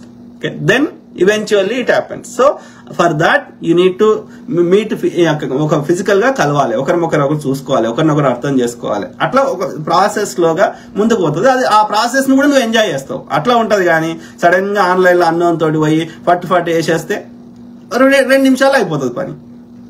You don't enjoy any of the process. దానికి తోడు చెత్త అంతా తెచ్చుకుంటున్నావు. సో యూ కెన్, అది నమ్మకంతో కూడుకున్న వ్యవహారం కదా. It's not just physical act. మన లెక్క ఓపిక ఉండదు, సింపుల్ అయిపోవాలి, పైసలు వారేస్తా పని కావాలి. No, that's not. దానితో బాత్రూంలో కొట్టుకో, సింపుల్. సో నెవర్ డిస్ప్లే చెప్పిన. ఓకే, ఇద్దరు ఆర్గ్యుమెంట్ చేయొద్దని చెప్పిన, ఎవరిని ఇంటికి రావద్దని చెప్పిన. ఓకే, తర్వాత కాంట్రవర్షియల్ టాపిక్స్ చర్చించవద్దు. Okay, simple. తర్వాత ముఖ్యంగా పాలిటిక్స్, రిలీజియన్, మతము, అట్లనే పర్సనల్ మ్యాటర్స్ అంటే డబ్బులు, సంపద, ఇల్లులు గిల్లులు. ఓకే, అట్లనే సెక్స్. ఈ 4 టాపిక్స్ సచ్చిన ఎవరితో చర్చించొద్దు. సింపుల్. సో ఎవరైనా డోర్ కొడితే డైరెక్ట్ ఓపెన్ చేయకు. సాధారణంగా మన నిజంగా వాళ్ళు మనకు తెలిసిన వాళ్ళు అయితే ఫోన్ చేస్తారు, మాట్లాడతారు, కాల్ చేస్తారు, వాళ్ళ ఇంటెన్షన్ ఏందో చెప్తారు. కాబట్టి అన్నోన్ పర్సన్ డోర్ కొడితే తీయకు. సింపుల్. కొట్టి ఆడ వెళ్ళిపోతాడు. ఇంకా అనుమానం వస్తే పోలీసులకు కాల్ చేయి. వానికి నిజంగా మనతో మాట్లాడేది ఉంటే వాళ్ళకి మన ఫోన్ నంబర్ ఉంటుంది, ఫోన్ నంబర్లో కాల్ చేసి మాట్లాడవచ్చు, లేదా టెక్స్ట్ కొట్టవచ్చు. కాబట్టి అన్నోన్ పర్సన్ ఎవడు కొట్టినా డోర్ తీయకు. సింపుల్. సో ఫిజికల్ గా ఎవరిని, పిల్లలైనా సరే, హస్బెండ్ అండ్ వైఫ్ ఇద్దరైనా సరే కొట్టుకోకండి. సమస్య ఉంటే ఒకరు పారిపోయి పోలీసులకు కాల్ చేయండి. Okay, simple. ఇక తర్వాత ఎనీ క్రైసిస్ ఉన్నా, అది ఆర్థికం కావచ్చు, మెడికల్ కావచ్చు, ఫుడ్ కావచ్చు. ఫుడ్ షెల్టర్స్ ఉంటాయి, ఫుడ్ బ్యాంక్స్ ఉంటాయి. ఆడికి పోతే నీకు ఫుడ్ ఫ్రీగా ఇస్తారు. ఫుడ్ అంటే వండుకున్నది కాదు, వండుకొని. ఓకే, ఏమంటారు, టమాటాలు, ఆలుగడ్డలు, మొక్కజొన్న, కార్న్, ఇట్లా పెరుగు, చికెన్, అన్ని ఎనీ మనం డే టు డే వండుకోవడానికి నీకు నెల రోజులకు సరిపోయే ఫుడ్ కూడా ఇస్తారు ఫ్రీగా. There are so many food banks in everywhere, in every city. కాబట్టి నీ ఆర్థికంగా ఇబ్బందులు ఉంటే నీకు అనేక సహాయాలు చేస్తారు. అనేక సంస్థలు ఉన్నాయి దానికి, సోషల్ సర్వీస్, గవర్నమెంట్ సంబంధించినవి. కాబట్టి నీ కష్టం ఉంటే సీక్ హెల్ప్. కానీ ఈ కష్టం ఉందని నీ కుటుంబ సభ్యులు చంపడము, కొట్టుకోవడము, లేకపోతే యుద్ధ వాతావరణం అవసరం లేదు. ఎందుకంటే ప్రతి మనిషికి ఎవ్రీ టైం ఒకటే తీరు ఉండదు. కాబట్టి దానికి ప్రభుత్వాలు, అట్లనే సోషల్ ఏమంటారు, మంచి మనసు ఉన్న మనుషులు ఓకే అనేక సహాయాలు చేస్తున్నారు. అడగండి, సహాయం తీసుకోండి. Okay, simple. తప్పేం కాదు. ఇక నాకు ఇంకోటి, ఈ తెలుగు అసోసియేషన్ చూస్తే చాలా ఎక్కడి నుంచో మండుతుంటది. దొంగ బాడకాలు 50-60 ఏళ్ళు దాటిన ముసలి నా కొడుకులు అందరు కలిసి ఈ తెలుగు అసోసియేషన్ వానికి ఏం చేయమంటావో అర్థం కాదు. ఏంది, మీరు ఎక్కడ చూడండి, ఈ తెలుగు గాని తెలంగాణ గాని అసోసియేషన్ చూడండి, ఈ లంబడి కొడుకులు వీళ్ళు కొట్టుకోవడానికి ఉంటది. కానీ ఒక్క డే టు డే ఎవరైనా పనికొచ్చేది ఏముండదు. ఆ ఇండియా నుంచి ఎవరైనా హీరోయిన్లని, మోడల్స్ తేవాలి, వాళ్ళని నాట్యం చేపియాలి, లేకపోతే స్పీచ్లు ఇప్పియాలి, తర్వాత వాళ్ళతోటి సెక్స్ చేపియాలి. అట్లా సెక్స్ చేపించి దొరికి జైల్లో పోయిన వాళ్ళు కూడా ఉన్నారు. తెలుగు అసోసియేషన్లు, తెలంగాణ అసోసియేషన్లు దొంగలు ఎక్కున్నారు. ఓకే, వానికి ఏమైపోయిందంటే ఒక 50-60 దాటినాక వీనికి చేతిలో పైసలు బగ్గైనాయి. ఓకే, వాడు వ్యాపారం చేసో లేకపోతే పెళ్ళామూడు ఉద్యోగాలు చేసో పీసుడు చేసో పైసలు బగ్గున్నాయి. ఇక వానికి ఏం చేయమంటే పిల్లలు వెళ్ళిపోయారు ఇంట్లోకి వెళ్ళి. వాళ్ళు ఏమంటారు ఒక ఏజ్ దాటిర్రు, వాళ్ళంతలో వాళ్ళు బతకడము, వాళ్ళ జాబ్లు, వాళ్ళ కుటుంబము, వాళ్ళ ఫ్యామిలీ. వాళ్ళు 16 ఏళ్ళు దాటిందంటే వెళ్ళిపోతారు. హై స్కూల్ అయిపోయిందంటే కాలేజ్ కాగానే ఇంట్లోకి వెళ్ళిపోతారు పొరగాను. సో పొరగాలు వెళ్ళిపోయినాక వీనికి ఏం చేయమంటావు, చేతి కింద పైసలు ఉన్నాయి, పని లేదు, ఓకే, పొరగాను లేరు, బోర్ కొడుతుంది దీనికి. ఏం చేయమంటావు, వీనికి ఏదో వ్యాపకం కావాలి, నలుగురు లోపల పేరు రావాలి, ఇంట్లో ఖాళీ కూర్చుంటే మనసు పడుతుంది. అందుకని అసోసియేషన్ పెట్టుకుంటాం. ఈ అసోసియేషన్ పెట్టుకొని చేయని దరిద్రం లేదు. అదేంది కాలిఫోర్నియాలో అక్కడ యాపిల్ కంపెనీ వాడు వాళ్ళు డబ్బులు ఇస్తే ఆ డబ్బులకి ఈ అసోసియేషన్ కింద ఎన్జిఓ అంటే నాన్ ప్రాఫిట్ ఆర్గనైజేషన్. సో దాని పేరు మీద వాళ్ళు యాపిల్ కంపెనీ నుంచి పైసలు వసూలు చేస్తే ఆ యాపిల్ ఎంప్లాయీస్ అందరినీ తీసేసారు. అంటే మన వాళ్ళు ఏడికి పోయినా ఈ అడ్డదారులు వెతుక్కోవడం చేసేయడం వల్ల చెడ్డ పేరు వస్తుంది, అసలుకే మోసం జరుగుతుంది. అట్లా వాళ్ళ మీద క్రిమినల్ ఎన్జిఓకి వచ్చిన పైసలు వాళ్ళు సొంతానికి వాడుకోకూడదు. నువ్వు పెట్టిందే పేరు నాన్ ప్రాఫిట్ కదా, నువ్వు ఏ ఉద్దేశంతో పెట్టినావో దాని మీద వసూలు చేసిన ప్రతి రూపాయి నువ్వు లెక్క చూపెట్టాలి గవర్నమెంట్కి. చూపెట్టకుండా వీళ్ళు జేబులు వేసుకుంటారు. 10 రూపాయలు ఖర్చు పెడతారు, 90 రూపాయలు జేబులు వేసుకుంటారు. అట్లా FBI ఇన్వెస్టిగేషన్ చేసి CBI ఎట్లుంటుందో మన దగ్గర ఇక్కడ FBI అని ఉంటుంది. అక్కడ సెంట్రల్ గవర్నమెంట్ అంటారు, ఇక్కడ ఫెడరల్ గవర్నమెంట్ అంటారు, రెండొకటే. ఓకే, సో కేంద్ర ప్రభుత్వం ఏం చేసింది, ఇక్కడ ఉన్న కేంద్ర ప్రభుత్వం FBI CBI లాగా FBI విచారణ చేస్తే వీళ్ళందరూ దొంగతనం చేసిన వాళ్ళందరూ పారిపోయారు, ఇండియాకి వెళ్ళిపోయారు. ఇక మళ్ళీ వస్తారా వాళ్ళు, FBI వాడు అరెస్ట్ చేయడా? అంటే ఏడికి పోయినా చెడగొట్టు ఇట్లా మన వాళ్ళు నంబర్ 1 ఉన్నారు. ఇక దీనికి తోడు కులం పేరు చెప్పి కొట్టుకదచ్చుడు. వీళ్ళందరూ మళ్ళీ మిలియనీర్స్, పేదోళ్ళు కాదు, బలిసిన వాళ్ళు, కోటీశ్వర్లు, కోట్ల ఈశ్వర్లు. బాడుకోవాలి సాఫ్ట్వేర్ కంపెనీ పెట్టో, మొగుడు పిల్లలు ఇద్దరు జాబ్ చేసో, డాక్టరు, ఏదో ఒకటి. ఓకే, పెద్ద బిగ్ ఇన్కమ్ ఉన్న వాళ్ళు, బిగ్ సంపద ఉన్న వాళ్ళు, బరువు బాధ్యతలు తీరిపోయిన వాళ్ళు, పొరగాళ్ళు వాళ్ళంతా వాళ్ళు బతుకుతున్న వాళ్ళు, వీళ్ళకి ఇల్లుకి అడ్డదారులు వెతుక్కుంటారు. 80 ఏళ్ళ ముసలిది ఉంటుంది, దానికి కొడుకులు లాయర్లు అన్ని సెట్ అయిపోయి ఉంటుంది. ఈ ఆడపిల్లలతోటి వీళ్ళతోటి వ్యభిచారం చేయిస్తుంది ఎన్జిఓ పేరు మీద. ఎందుకంటే ఆ ముండ కొడుకులు ఫ్రీగా ఇయ్యారు పైసలు, వ్యభిచారం చేస్తేనే ఆ ముండ కొడుకులు ఫ్రీగా వీళ్ళకి డొనేషన్ ఇస్తారు. ఈ 80 ఏళ్ళ ముసలి దానికి ఏం అవసరం ఇవ్వది, దాని బతికేదో బతుకోవచ్చు, అయిపోయింది కదా, దాని మీద ఎవరు డిపెండ్ అయ్యి బతుకుతలేడు కదా. ఇట్లా ఉంటాయి మనల్ని చేసే పనులు. ఓకే, సో ఆ క్రమంలో ఈ బాడుకోలు ఇప్పుడు ఒక శవం చచ్చిపోయినా, లేకపోతే ఇప్పుడు వాళ్ళకి ఏదైనా కష్టం ఉన్నా వాళ్ళని ఎడ్యుకేట్ చేయడమైనా, ఇక్కడ ఉన్న ఎవరెవరు కష్టాలు పడుతున్నారో వాళ్ళకి ఎడ్యుకేట్ చేయరు. ఓకే, వాళ్ళకు మంచి న్యాయవాదిని పెట్టి వాళ్ళ తరఫున కొట్లాడరు. ఓకే, వాళ్ళ డెడ్ బాడీని ఇండియాకి పంపడానికి సహాయం చేయరు. కానీ అది నాటాలు, ఆటాలు, తోటాలు అని చెప్పి డాన్సులు చేయడము, మీడియాలో చూపెట్టడం, డిస్ప్లే తప్ప, ఎంజాయ్ చేయడం తప్ప, కష్టం వచ్చినప్పుడు వీడొకడు ఉంటాడు బాడుకో. ఎందుకు మరి ఎందుకు ఆర్గనైజేషన్స్ ఎందుకు? ఓ పిల్లగాడు అండర్ ఏజ్ పోర్నోగ్రఫీ దానిలో దొరికితే ఆయన జైల్లో పెట్టి ఆయన మూడేళ్లు ఆయనకు కాళ్ళకి పట్టీలేసి ఆయనకు మొత్తం రిస్ట్రిక్షన్ చేసి ఆయన కాలేజ్ మొత్తం రద్దు చేసి ఇక ఆయనను జీవితాంతమో 10 ఏళ్ళు 20 ఏళ్ళు జైల్లో వేస్తారంటే నేను మళ్ళీ ఒక న్యాయవాదితో మాట్లాడించి ఇండియా గవర్నమెంట్ ద్వారా లెటర్ ఇప్పించి ఆ పిల్లగానికి ఆ కేసును మొత్తం మీద వేరే మంచి న్యాయవాదితో మాట్లాడు. వీళ్ళ న్యాయవాది ఇక నాతోడు కాదు, ప్లీ డీల్ ఒప్పుకో, 5 ఏళ్ళు 10 ఏళ్ళు జైలు శిక్ష వాడు తీసుకో అని చెప్పేసిండు వాళ్ళ న్యాయవాది కూడా. ఆటాలు, తాటాలు, నాటాలు కూడా అవే చెప్పేసినాయి. ఇక నాటాలు తెలుగు అసోసియేషన్ అయితే తానా అయితే వీళ్ళతో ఈ పిల్లగాంతో మాట్లాడే పని చేసింది. సో అట్లాంటి సమయంలో నాకు ఒక ఈయన కష్టం ఉంది అని అంటే ఆ పిల్లగాంతో మాట్లాడి సిచ్యువేషన్ అర్థం చేసుకుని వేరే న్యాయవాది ద్వారా అట్లా మొత్తం కొట్లాడిస్తే తర్వాత ఒక 6 months, ఒక 1 year లోపల అది కేసు కొట్టేయబడ్డది. ఇప్పుడు ఆ పిల్లగాడు ఇండియాకి వెళ్ళిపోమంటే వెళ్ళిపోయాడు. సో ఇప్పుడు వాళ్ళ అమ్మ సంతోషంగా ఉంది, తన కొడుకుని చూసుకున్నది. సో అంటే నేను ఏం చెప్తున్నా, నాకున్న లిమిటెడ్ రిసోర్సెస్, నాకున్న ఆ మాత్రం కొంచెం నాలెడ్జ్ తోటి నేను ఏదో సాయం చేయగలిగిన. కానీ ఈ బాడుకోలు ఇక్కడ వాళ్ళకి $millions ఉన్నాయి. మంచి అటార్నీని హైర్ చేసుకోవచ్చు, క్రిమినల్ అటార్నీని కానీ ఇమిగ్రేషన్ అటార్నీని హైర్ చేసుకొని ఇట్లాంటి కేసులకు వెళ్ళిపోయచ్చు కదా. ఎక్కడ కూడా ఎంతసేపు ఎంజాయ్ చేయాలి, వాడు టీవీలలో వచ్చి గొప్పగా ప్రచారం చేసుకోవాలి తప్ప అందరు దొంగలే. ఓకే, అక్కడ ఉన్న ఇండియా గవర్నమెంట్ల తోటి ఏమైనా కోఆర్డినేషన్ గా పనిచేసి ఇట్లాంటి కేసులలో ఏమన్నా ఏదైనా ఏమంటారు ఒక స్ట్రిక్ట్ గా మనము మన భారత ప్రభుత్వం తోటి పనిచేసి మన ప్రభుత్వం తరఫున ఎక్కడ కూడా ఒక స్టాండ్ తీసుకొని కొట్లాడి ఏడ ఉండదు, ఎంతసేపు ఎంజాయ్ ఎంజాయ్ ఎంజాయ్. ఆ హీరోయిన్ తెప్పియాలి, దాంతో వీళ్ళు వండుకోవాలి, వేరే నలుగురు దగ్గర పండబెట్టాలి. ఎందుకంటే ఇక్కడ పైసలు బగ్గున్నాయి కదా, ఈ పైసలు కన్వర్ట్ చేస్తే అది లక్షలు అవుతాయి కదా ఇండియాకి తీసుకుపోతే.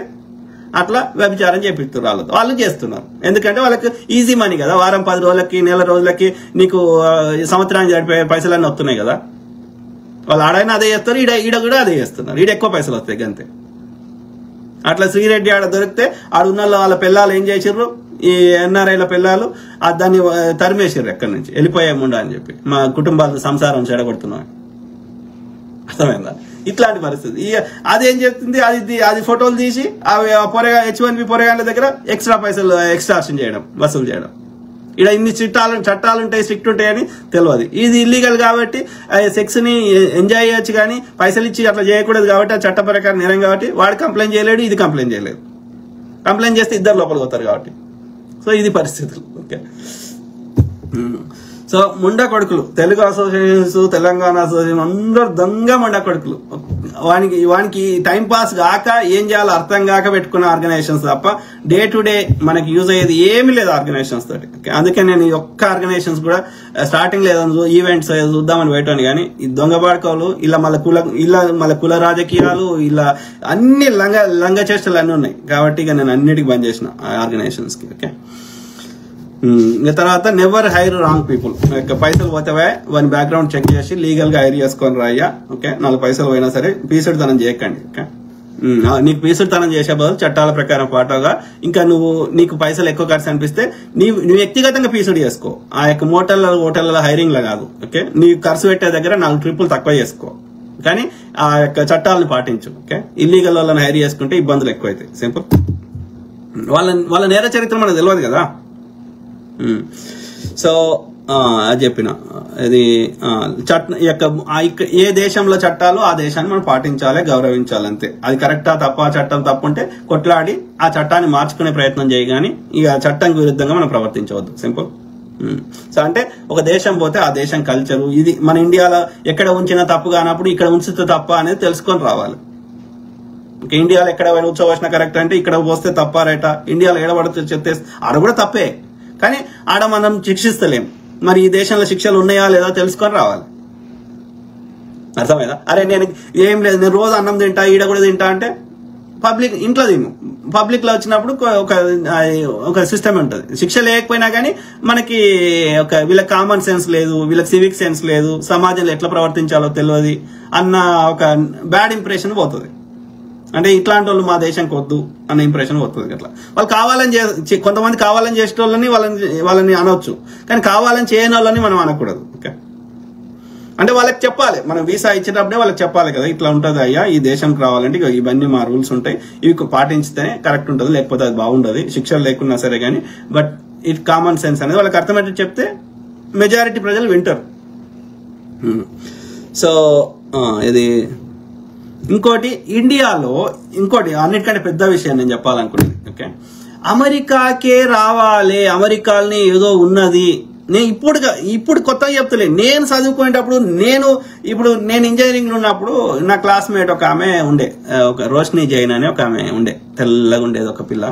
సో వాళ్ళ అన్న అమెరికాలో ఉండేటోడు, ఈమె వాళ్ళ అన్న దగ్గరికి వీళ్ళ అమ్మ గాని ఈమె గాని నేను 3rd ఇయర్ ఉన్నప్పుడు కూడా సమ్మర్ లేడీ ఏదో బ్రేక్ ఇస్తారు కదా ఇండియాలో కాలేజ్ చదువుకునేటప్పుడు. సో ఆ బ్రేక్ టైంలో అమెరికాకు పోయి వచ్చిన గొప్పగా చెప్పుకునేది.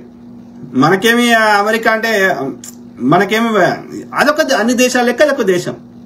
అంటే నేను ఏం చెప్తున్నా అంటే అమెరికా అంటే కాలు కోసుకుంటా ఏలు కోసుకుంటా అదేదో గొప్ప దేశము. మా డాడీ అయితే అది భూతల స్వర్గం అనేటోడు, భూతల స్వర్గం అని ఇంకొక రాంగ్ ఇంప్రెషన్ ఉండేది. ఏది ఏమంటారు అమెరికాలో అట్లా పైసలు ఆకాశంలోకి వెళ్ళి షెట్ మీదకి వెళ్ళి అందరు తెంపుకొని వచ్చుకుంటారన్న భావన ఉన్నది చాలా మందికి, నేటికి ఉన్నది. ఓకే, సో అందుకని మన ఇండియన్స్ ఏంది అమెరికాలో పోయిండు అంటే చాలు, నా కొడుకు మా డాడీ ఎన్నోసార్లు అంటాడు వాళ్ళ కొడుకు ఇన్ని పంపించిండు, వాళ్ళు 10 ఎకరాలు కొనుక్కున్నారు, వీడు ఇది చేసిండు, నువ్వేం పంపవు, ఇదే లొల్లి. అరే మా నాయనమ్మ ఏమన్నది అడిగింది ఒకసారి, కొడుక నీకు ఏమంటారు ఎంత వస్తుంది ఏంది ఇట్లా అడుగుతారు కదా పెద్ద మనుషులు. సో కిరాయి ఎంత కడతావు అని అడిగింది. నేను ఎంత నా కన్వర్ట్ చేసి చెప్పిన. ఓకే, ఆమె ఒకటే మాట అన్నది, ఎంత చెట్టుకి అంత కాదు బిడ్డ అన్నది. 80-90 ఏళ్ళ వయసున్న మా నానమ్మ, డాడీ వాళ్ళ అమ్మ. ఓకే, సో గా ముసలమ్మకి అర్థమైన ముచ్చట ఈ మా నాయనకి ఎందుకు అర్థం కాలేదు అనిపిస్తుంది నాకు. ఈ మా నాయన లాంటి వాళ్ళు చాలా మంది ఉన్నారు, మన అన్నలు, తమ్ముళ్ళు, అక్కలు, చెల్లెళ్ళు. ఓకే, అమెరికాలు ఉన్నారంటే అది భూతల స్వర్గము, ఆడ ఆకాశం దగ్గర పైసలు రాలుతుంటాయి అన్న భావన ఉన్నది. కాదు కాదు కాదు, ఇక్కడ మిడిల్ క్లాస్ ఎక్కువ ఉన్నది. వచ్చిన పైసల కంటే ఆ ఖర్చు పెట్టేది కూడా అంతే ఉన్నది. ఇప్పుడు ఊర్లో ఉన్నవాడికి, ఇప్పుడు హైదరాబాద్ ఉన్నట్టు తేడా చెప్పు. హైదరాబాద్ లో మస్తు ఎక్కువ జీతం వస్తుంది. ఒక సాఫ్ట్వేర్ ఇంజనీర్ అడుగు, నీ కిరాయి హైదరాబాద్ లో ఎంత కిరాయి కడతావు, ఊర్లో ఎంత కిరాయి కడతావు. ఊర్లో వాళ్ళు చాలా మందికి సొంత ఇళ్ళలే ఉంటాయి, కిరాయి కూడా కట్టరు. మరి నీకు ఇక్కడ ఎంత జీతం వచ్చినా వాట్ ఈస్ ద యూస్? ఓ చిన్న రోగం వచ్చినా, ఇన్సూరెన్స్ లో అయినా అన్ని ఖర్చులు తీసేసినాక ఆ పైసలు, మిగిలిన పైసలకి మళ్ళీ ఇండియా కన్వర్ట్ చేసి చెప్తారు. నాకు ఎంత తిక్కలేస్తుంది అంటే, అరే నువ్వు డాలర్లు సంపాదించిన డాలర్లు లెక్క పెట్టరా అయ్యా, ఇండియాకి ఎప్పుడు లెక్క పెట్టు. వాళ్ళు ఇండియాకి డైరెక్ట్ గా ఆ పైసలు అట్లనే తీసుకొని పర్మనెంట్ గా ఇండియాకి వచ్చితే లెక్క పెట్టు. అర్థమైందా? సో H1 మీద వచ్చిర్రు వాళ్ళు, 3 ఏళ్ళకో ఎంతకో వచ్చిర్రు.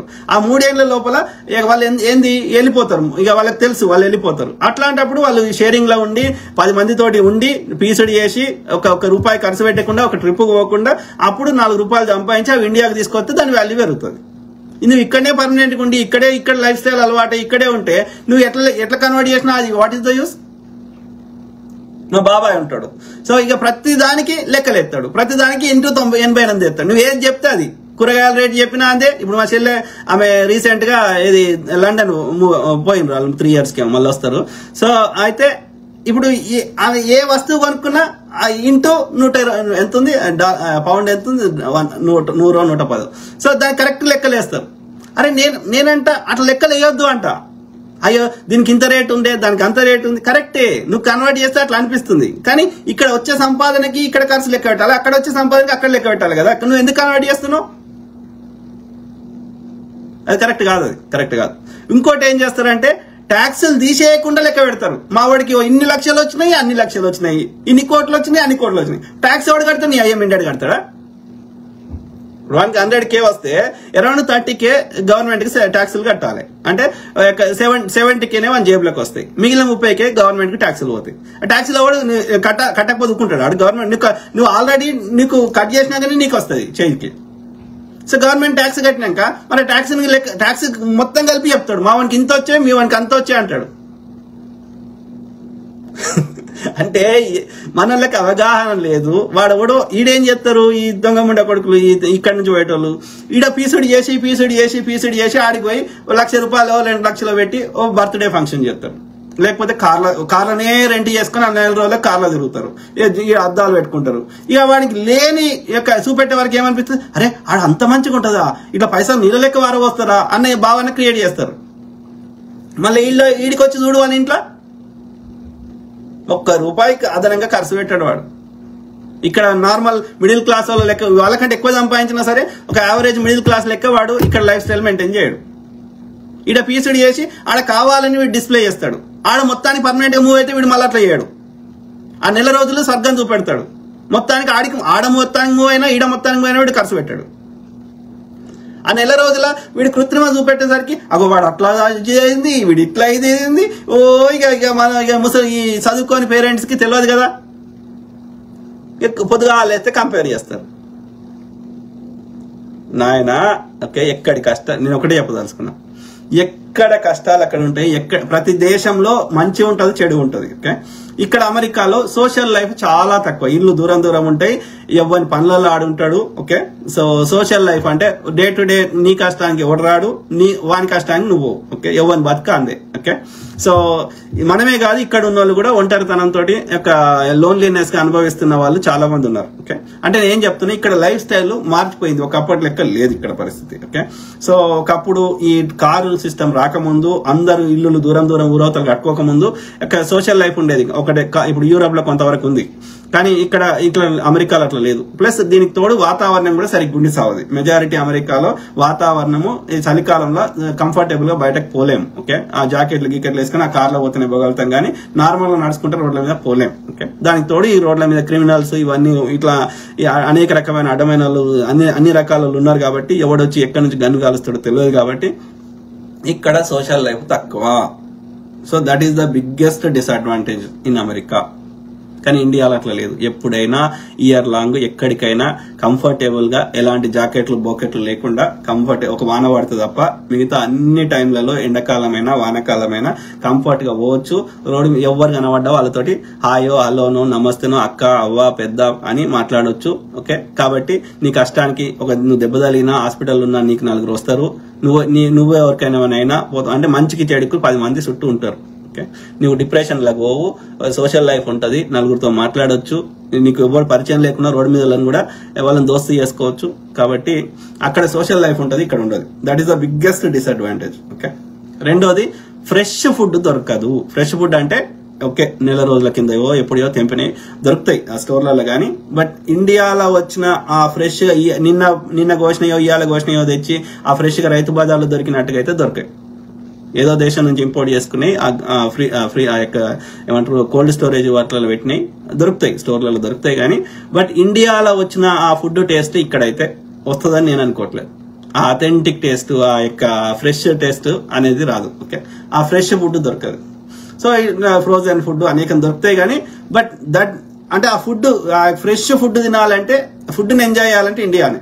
అన్ని వెరైటీలు అంత అథెంటిక్ గా అంత ఫ్రెష్ ఫుడ్ ఆ టిపికల్ స్టైల్లో ఫుడ్ ని ఎంజాయ్ చేయాలంటే ఇండియా స్వర్గం. అది మాత్రం ఘంటాపదంగా చెప్తా.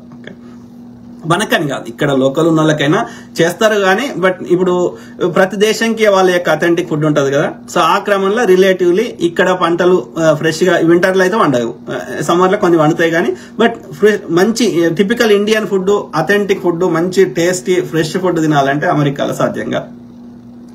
ఆ ఫుడ్ ఎంజాయ్ చేయాలంటే ఇండియాకి రావాలి. ఓకే, ఫుడ్ కోసమన్నా రావాలి, మిగతా అన్ని విషయాలు పక్క పెట్టినా కానీ. సో కాబట్టి ఆ ఫుడ్ అనేది ఇక్కడ డిసడ్వాంటేజ్ ఉంది, అక్కడ మంచి అడ్వాంటేజ్ ఉంది. ఓకే, సో అట్లా నేనేమంటున్నా అంటే ప్రతి దాంట్లో కొన్ని ఇక్కడ రోడ్లు ఇన్ఫ్రాస్ట్రక్చరు యొక్క ట్రాఫిక్ ఇట్లాంటి నీ పని నువ్వు చేసుకోవచ్చు, ఈ అధికారులకు కాళ్ళు దండం పెట్టుడు ఇట్లాంటివి లేవు కొన్ని. సో కాబట్టి ఇక్కడ కొన్ని అడ్వాంటేజెస్ ఉన్నాయి, ఇండియాలో కొన్ని అడ్వాంటేజెస్ ఉన్నాయి. ఇట్లా నువ్వు ఏ దేశం అన్న తీసుకో, కొన్ని మనకు నచ్చినవి ఉంటాయి, కొన్ని మనకు నచ్చని ఉంటాయి. కాబట్టి అంటే నేనేమంటున్నా అంటే ఓకే ఏ దేశం కన్నా అక్కడ వాతావరణం ఎట్లుంది, అక్కడ ప్రజలు ఎట్లున్నారు, అక్కడ జీవన విధానం ఎట్లుంది తెలుసుకోవాలన్న కుతూహలంతో ఉత్సాహంతో పోతే ఏమి కాదు. కానీ ఇక అది తప్ప నాకు వేరే లేదు. ఓకే, అదొక్కటే నాకు అన్న దానికోసం ఏమైనా కోసుకుంటా అన్న భ్రమల పోయి జీవితాలను నాశనం చేసుకోవాల్సిన అవసరం లేదు. వాడే పిలిచి వీసా ఇచ్చి మనకి రావాలి, మనని పిలవాలి, మన వల్ల మన టాలెంట్ మనకి అవసరము అని వాడు అడుక్కునే స్థాయిలో మనం ఉండాలి తప్ప మనము అరే నన్ను తీసుకో నాకు రూల్స్ పెట్టకు నాకు ఇచ్చేయకు అని మనం అడుక్కునే స్థాయిలో మనం ఉండకూడదు. వాడు నిజంగా మన వర్త్ వానికి అనిపిస్తే వాడే నువ్వు అడిగిన ఇన్ని పైసలు ఇచ్చి వాడే తీసుకోవతాడు. ఆ స్థాయిలో మనం ఉండాలి. కానీ ఇప్పుడు మన ఇల్లు మంచిగా లేకపోతే మన ఇల్లు మంచిగా చేసుకోవాలి, కానీ పక్కన ఇంట్లో పోయి ఉంటా అంటే అది కరెక్ట్ కాదు కదా. కాబట్టి మనం మన భారత ప్రభుత్వాలతో కొట్లాడి, రాష్ట్ర ప్రభుత్వమైనా కేంద్ర ప్రభుత్వమైనా కొట్లాడి మనము మన యొక్క రోడ్లు మంచి అమెరికా లెక్క చేసుకుంటా, మన యొక్క ఇన్ఫ్రాస్ట్రక్చర్ అమెరికా లెక్క చేసుకుంటా, లేకపోతే ఇంకో అభివృద్ధి చెందిన దేశం లెక్క చేసుకుంటా అని ఉండాలి. కానీ మన ఇంట్లో చెత్త అట్లనే ఉంచుకొని దీన్ని ఇంకా అట్లనే చెత్త లెక్క చేసుకొని పక్కన ఇంట్లో పోయి ఉంటా అంటే వాడు ఎందుకు రాణిస్తాడు? కాబట్టి మన ఇల్లుని మనం మంచిగా చేసుకునే ప్రయత్నం చేయాలి. మన దగ్గర ఇప్పుడు మన టాలెంట్ మనకి వాళ్ళ దేశాలకు యూజ్ అవుతున్నప్పుడు మన టాలెంట్ మనకెందుకు యూజ్ కాదు? మన దేశము మరి ఇప్పుడు భారతీయులు పేదోళ్ళు అయితే మరి ఏమంటారు ధనవంతుల టాప్ 10 టాప్ 100 లిస్ట్ లో భారతీయులు ఎందుకుంటారు? నేను అనేది వేరే దేశంలో ఉన్న భారతీయులు కాదు, ఇండియాలో ఉన్న భారతీయులు ఉంటారు కదా. ఇదే అదాని అంబానీ రిచెస్ట్ పీపుల్ ఉన్నారు కదా. అంటే మన దగ్గర సంపద ఉంది, ఓకే, మన దగ్గర మేధస్సు ఉంది, మన దగ్గర లేనిది ఏంది? చిత్తశుద్ధి లేదు. మనం ఆ దేశాల లెక్క అభివృద్ధి చేసుకోవాలన్న చిత్తశుద్ధి సామాన్యులకు లేదు, మనని పరిపాలించే పాలకులకు లేదు, అది రాష్ట్ర ప్రభుత్వమైనా కేంద్ర ప్రభుత్వమైనా. సో కాబట్టి మనం ఏం చేయాలి? సామాన్యులం కొట్లాడి ఆ దేశాల లెక్క నా దేశాన్ని అభివృద్ధి చేయమని మా పైసలు మేము కట్టిన ట్యాక్స్ డబ్బులు కానీ ఈ న్యాచురల్ రిసోర్సెస్ కానీ మాకు యూజ్ కావాలి చేయమని మన ప్రభుత్వాలు రాష్ట్ర ప్రభుత్వంతో కేంద్ర ప్రభుత్వం తోటి నిరంతరం కొట్లాడి ఆ ఎవడో దోసుకునే గాడిద కొడుకులంతా అన్ని తరిమేసి ఆ పైసలు మనకు చెందేటట్టు చేయాలి. ఆశ ఉంటది కాబట్టి 10 రూపాయలు తింటే తినరా బాడుకో, కానీ 70 నుంచి 80 రూపాయలు మాకు ఖర్చు పెట్టు. ఓకే, మంచి ఇన్ఫ్రాస్ట్రక్చర్ బిల్డ్ చేయి, అర్థమైందా, మంచి రోడ్లు కట్టు, పార్కులు కట్టు. ఓకే, పాత ఏమన్నా ఈ యొక్క పురాతనమైన ఏమన్నా ఉంటే వాటిని గులగొట్టి వాటి స్థానంలో అట్లాంటి రెప్లికాలు కట్టు. అట్లనే ఈ ఓల్డ్ సిటీలు గిల్డ్ సిటీలు ఉంటే అక్కడ ప్రజలతో మాట్లాడి వాళ్ళని ఒప్పించి వాళ్ళకి సరైన కాంపెన్సేషన్ ఇచ్చి, లేకపోతే మళ్ళా వాటిని కూల్చిన స్థానంలో పెద్ద మళ్ళా కట్టినప్పుడు అందులో అపార్ట్మెంట్లు వాళ్ళకి ఇచ్చేసి దాని స్థానంలో వాటిని పునరుద్ధరించు. చైనా అట్లే చేసింది కదా. పాత ఓల్డ్ ఇయర్ ఉంటే అవన్నీ కూలగొట్టేసి వాటి స్థానంలో కొత్తవి కట్టి ఆ కొత్త వాటిలో నీకు అపార్ట్మెంట్ ఇస్తారు. నువ్వు ఉన్న దానికంటే ఎక్కువనే ఇస్తారు నీకు కాంపెన్సేషన్. సో అట్లా మనం మన దేశాన్ని అన్ని రకాలుగా మంచిగా చేసుకోవాలి కదా. విశాలమైన రోడ్లు, పార్కులు, లేకులు, చెరువులు ఇవన్నీ చేసుకుంటే ఆ దేశం లెక్కనే అవుతుంది కదా. సో అదంత పెద్ద కష్టమైన పనా? ఇండోర్ మాల్లు, ఓకే, ఈ యొక్క ఇప్పుడు 10,000 షాపులు పెట్టి అవన్నీ భూమి కబ్జా అవుతుంది కదా, భూమి అనవసరంగా మిస్యూజ్ అవుతుంది కదా. అట్లా కాకుండా ఒక పెద్ద ఇండోర్ మాల్ కట్టినాం అనుకో, సో ఈ చిన్న చిన్న వెండర్స్ అందరూ అలానే చేసుకుని, లేకపోతే ఒక పర్టికులర్ ప్లేస్ లో ఏర్పాటు చేసినాం అనుకో, ప్రతి రామ్ నగర్ లో ఒకటి కట్టినాం, ఇంకో నగర్ లో ఒకటి కట్టినాం, అయిపోయింది కదా. అందరూ ఆ వెండర్స్ అందరూ అక్కడికే పోతారు, ప్రజలు కూడా అక్కడికే పోతారు. మంచి పార్కింగ్ లాట్ పెట్టేసి అందరు పోతారు. అక్కడనే అందరు వాళ్ళ రామ్ నగర్ లో ఉన్న వాళ్ళందరూ ఒక పర్టికులర్ ప్లేస్ లో కొనుక్కుంటారు. మిగతా ప్లేస్ అంతా కుల్లా అవుతుంది కదా. ఆ కుల్లా అయిన ప్లేస్ లో పెద్ద పెద్ద అపార్ట్మెంట్లు పైకి లేపితే మనకు జాగా కుల్లా అయితే దాన్ని చెరువులు కట్టుకోవచ్చు, పార్కులు కట్టుకోవచ్చు, ఎంత మంచి సుందరంగా డిజైన్ చేసుకోవచ్చు మన సిటీని. పెద్ద కష్టం కాదు. ప్లస్ అందరు హైదరాబాద్ లో ఉండి రావాల్సిన అవసరం లేకుండా ఖమ్మం గాని వరంగల్ ని గాని ఒక హైదరాబాద్ లాంటి నగరంగా తీర్చిదిద్దవచ్చు కదా. అప్పుడు ఈ కంజెషన్ కాదు కదా city. So there are so many things we can do. దానికి రాష్ట్ర ప్రభుత్వం చేయాలి.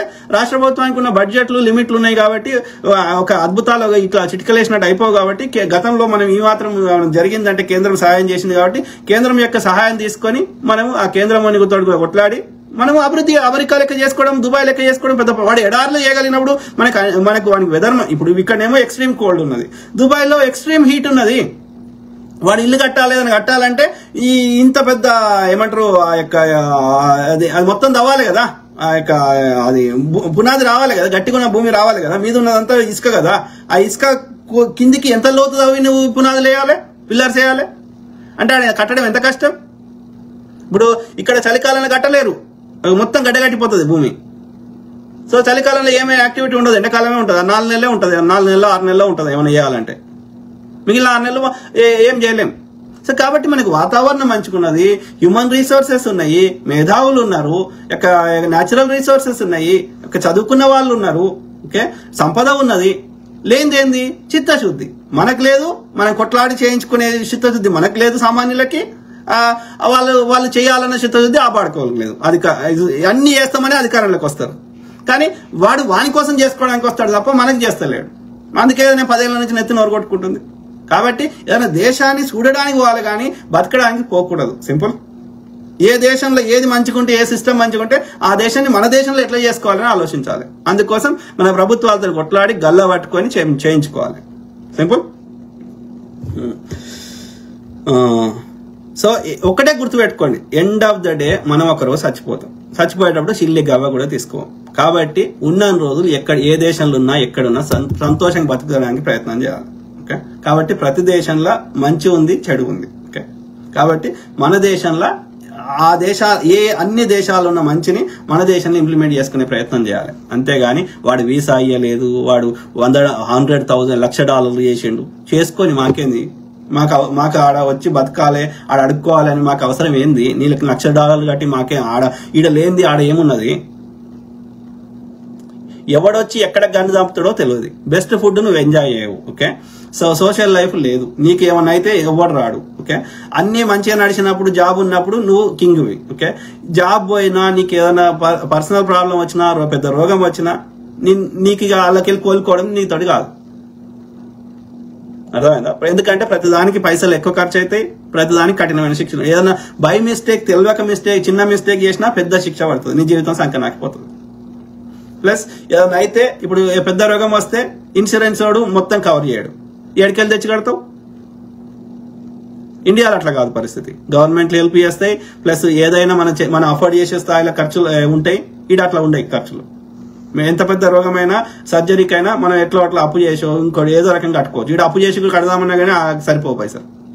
సో కాబట్టి ప్రతి దేశంలో మంచి ఉంది, చెడు ఉంది, కష్టాలు ఉన్నాయి, సుఖాలు ఉన్నాయి. కాబట్టి మనము ఓకే నీకు అవకాశం వచ్చింది పోతా అని, ఒకవేళ ఒక టెంపరీగానో లేకపోతే నీకు నచ్చితే పర్మనెంట్ గానో పోతా అంటే పోగాని దానికోసమే ఇక అది లేకపోతే నాకు ఇక లైఫ్ లేదు అన్న భావనకి ఉండకూడదు.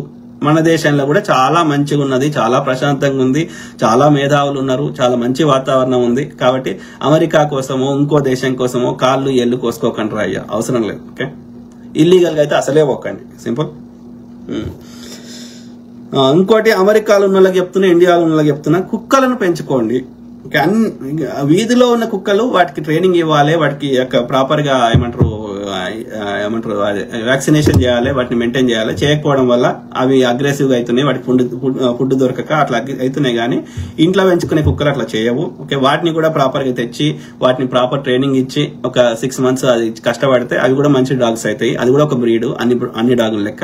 కాబట్టి కుక్కను పెంచుకుంటే నీకు సెక్యూరిటీ కెమెరాలు తర్వాత అయినాక నీకు ఏమంటారు శిక్షలు వేయడానికి పనికి వస్తుంది తప్ప జరగకుండా కాపాడడం కుక్క యొక్క సెక్యూరిటీ కెమెరాలు చేయవు.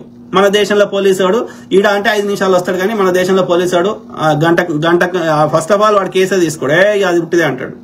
సో కొన్ని అట్లా అవుతుంది. ఒకవేళ మనం కన్విన్స్ చేసి వాడిని అట్లా చేసినా వాడు గంటకు వస్తాడు, ఆ వచ్చే లోపల పుణ్యకాలం దాటిపోతుంది. కాబట్టి కుక్క ఇంట్లో ఉంటే అది దానికి మనం పండుకున్నప్పుడు కూడా అది దానికి మనకంటే ఎక్కువ 200 రెట్లు ఎక్కువ వినగలుగుతుంది, 200 రెట్లు ఎక్కువ వాసన చూడగలుగుతుంది. కాబట్టి అది వాసనతోటే దూరం ఉన్న మనిషిని పసిగట్టగలుగుతుంది. ఒకవేళ వాడు తప్పించుకొని పారిపోయినా వాడిని ఏడున్నాడో గుర్తుపట్టే శక్తి కుక్కకు ఉంది. కాబట్టి కుక్కలను పెంచుకుంటే నీకు బిగ్గెస్ట్ లాభం సెక్యూరిటీ, భద్రత కల్పిస్తుంది. రెండోది ఏం చేస్తుంది అంటే నీకు ఎమోషనల్ స్ట్రెస్ రిలీజ్ అవుతుంది. అంటే ఇంట్లో 4 చిన్నపిల్లలు ఉంటే నీ స్ట్రెస్ అంతా పోతుంది కదా, కుక్కలు ఉంటే అట్లా పోతుంది. కాబట్టి కుక్కకి ఇంత తిండి పెడితే ఒరిగేది ఏం లేదు. కుక్కకి ఇంత తిండి పెడతావు, ఒక వ్యాక్సినేషన్ ఇస్తావు, అంతే. నువ్వు చేయగలిగింది ఏం లేదు. అది డీవార్మింగ్ రోడ్ మీద తింటే ఆ అడ్డమైనది తిన్నప్పుడు డీవార్మింగ్, పురుగులు లోపల నులి పురుగులు వస్తాయి. కాబట్టి ఆ డీవార్మింగ్ వేయాలి, కానీ ఇంట్లో పెంచుకునే కుక్కలకు అంత అవసరం ఉండదు. ఓకే, కాబట్టి నువ్వు హార్డ్లీ ఇంత ఫుడ్ పెడతావు, వ్యాక్సినేషన్ ఇస్తావు, అంతే. ఓకే, అది కూడా బెస్ట్ ఫుడ్ ఏం అవసరం. బెస్ట్ ఫుడ్ అంటే దానికి ప్రోటీన్ అవసరము. ఆ ప్రోటీన్ ఏదో ఇస్తావు. ఆ షాప్లలో పోతే ఆడు పారేసేటి కాళ్ళు ఏళ్ళు తెచ్చిచ్చినా అవి బొక్కలతో సహా తింటాయి. కాబట్టి నువ్వు దానికి కూడా ఎక్కువ ఖర్చు పెట్టాల్సిన అవసరం ఉండదు. కాబట్టి కుక్క వల్ల చాలా లాభాలు ఉన్నాయి. కాబట్టి కుక్కలు అమెరికాలో ఉన్న వాళ్ళకైనా ఇండియాలో ఉన్న వాళ్ళకైనా, అమెరికాలో చాలా మంది పెంచుకుంటారు. ఎందుకంటే కారణం ఇదే, ఇంతకు చెప్పినట్టే, ముఖ్యంగా భద్రత. ఓకే, అట్లనే ఒంటరిగా ఉంటారు కాబట్టి వాళ్ళకి social life. Okay, so stress relief. కాబట్టి కుక్కలను పెంచుకోండి, మీకు చాలా లాభాలు ఉంటాయి. ఓకే, సో ఇంకోటి అన్ని నేనే చేయాలి, everything I have to handle, no leverage. Okay, వేరే ఎవరైతే ఆ రంగంలో ఎక్స్పర్ట్ ఉన్నారో వాళ్ళ యొక్క సహాయ సలహాలు తీసుకోండి, వాళ్ళని ఇన్వాల్వ్ చేయండి. వాళ్ళకి 4 పైసలు ఖర్చు అయినా సరే, but don't do everything by your self. Okay, నీకు మెంటల్ స్ట్రెస్ అవుతుంది, ఫిజికల్ స్ట్రెస్ అవుతుంది, ప్లస్ నువ్వు అన్నిట్లో ఎక్స్పర్ట్ కావు. కాబట్టి నువ్వు తప్పులు చేసే అవకాశం ఉంటుంది. తప్పులు చేస్తే దానివల్ల పర్యవసనాలు పెద్దగా ఉంటాయి. కాబట్టి సీక్ హెల్ప్. ఓకే, 4 పైసలు పోతే సీక్ హెల్ప్, సింపుల్. మన లెక్క ఇది చాలా వరకు చెప్పినట్టున్నా. మీ కామెంట్స్ చదవండి.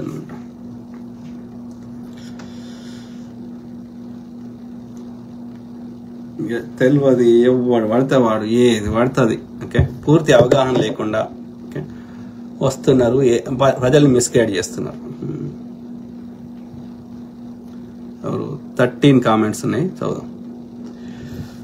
ఏమంటుండు బ్రదర్ రాజేష్ మామిడిపల్లి ఏమంటుండు, భారతదేశంలో మన కింద పనిచేసేవాడంటే చిన్న చూపు, వాడికి ఆర్డర్లు వేయడం. ఇంకోటి ఏంటంటే వేరే దేశాల్లో ఇప్పుడు ఊబరో లేకపోతే ఈ యొక్క డోర్ డాష్ అంటే ఇట్లా డెలివరీ పనులు ఇవి చేస్తుంటే గిగ్ వర్కర్స్ అంటారు కదా అక్కడ. సో ఇట్లాంటి తప్పు అన్న భావన చాలా మందికి ఉంది.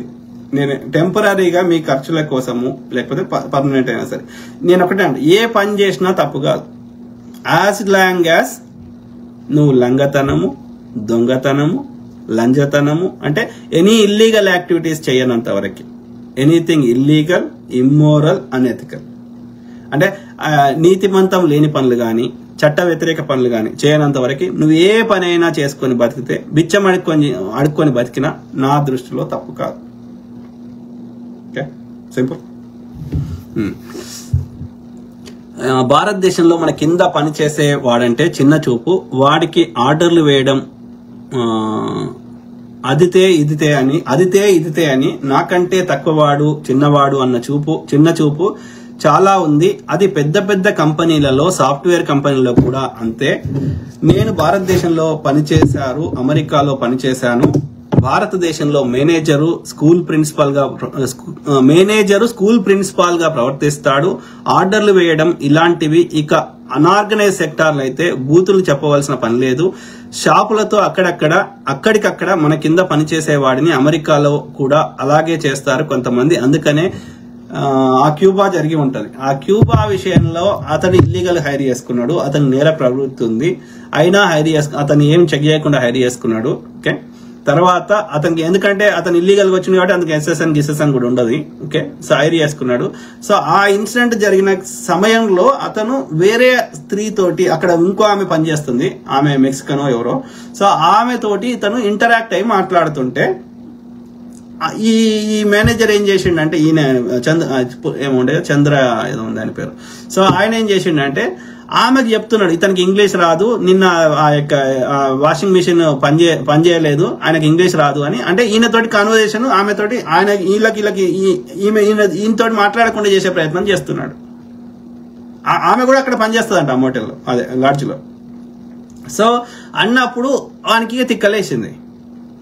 Maybe he's trying for a girlfriend, maybe she's also Mexican, ఆమె కూడా లాటిన్ అమెరికా కావచ్చు. సో వాడు గర్ల్ ఫ్రెండ్ గా ట్రై చేస్తుండు కావచ్చు.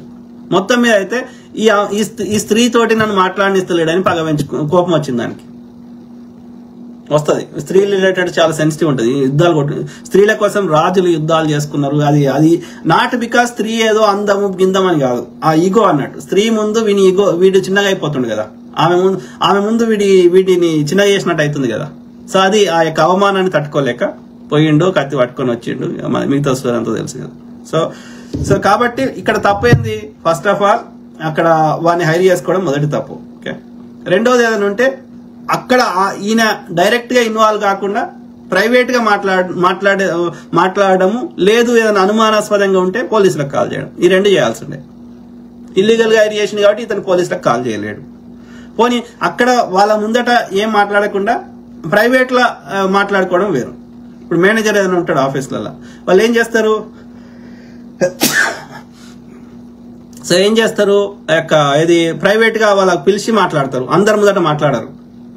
ఎందుకంటే అది ఒక డిఫరెంట్ అయిపోతుంది అక్కడ ఒపీనియన్. ఓకే, సో కాబట్టి ఆయన మనకి ఒక టిపికల్ మన ఇండియన్ స్టైల్లో హ్యాండిల్ చేస్తా అంటే కలవదు కదా. సో ఏమంటున్నారు బ్రదర్? అదే మైక్రో మేనేజ్మెంట్ అనేది ఇక జరుగుతుంటది, మన దేశంలో జరుగుతుంది, ఇక్కడ జరుగుతుంది. కానీ ఇక చిన్న చూపు చూడడం అనేది అది కరెక్ట్ కాదు. ఆ మేనేజర్ అంటే ఇక్కడ కూడా ఉంటారు, ఇక్కడ కూడా మేనేజర్లు తెల్లోళ్ళు వీళ్ళు కూడా ఏమంటారు, ఇక వాళ్ళని ప్రసన్నం చేసుకోవాలి, వాళ్ళకి చెప్పినట్టు వినాలి, లేకపోతే వాళ్ళకి అంటే కాన్ఫ్లిక్టింగ్ గా ఆన్సర్ చెప్పకూడదు. ఇక్కడ కూడా తెల్లోళ్ళ అంత మన దేశం అంతా లేకున్నా మైక్రో మేనేజ్మెంట్ ముఖ్యంగా చేస్తారు, ఇక్కడ కూడా చేస్తారు. ఇక్కడ కూడా తెల్లోళ్ళు మేనేజర్లు, ఓకే, చాలా మంది తెల్లోళ్ళే ఉంటారు.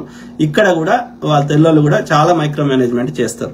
ఓకే, సో వాళ్ళని గొప్పగా పొగిడితే మాట్లాడాలి. ఓకే, వాళ్ళని ఏమంటారు, మనకు నచ్చకపోయినా కాన్ఫ్లిక్ట్ ఉన్నా మాట్లాడకూడదు, లాజికల్ క్వశ్చన్స్ అడగకూడదు. ఓకే, సో బాస్ అంటే బాస్ లాగా వాడు బాస్ అని గొప్పగా ఫీల్ అవుతుంటాడు. అది ఉన్నది, ఆ దరిద్రం అంతటా ఉన్నది. మనల్లో ఇంకా ఇండియాలో జర ఎక్కువ ఉంటుంది.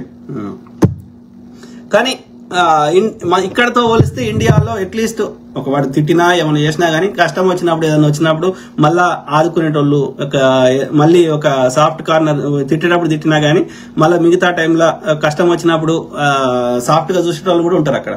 ఇక్కడ ఆ రిలేటివ్లీ ఉండేటోళ్ళు తక్కువ ఉంటారు.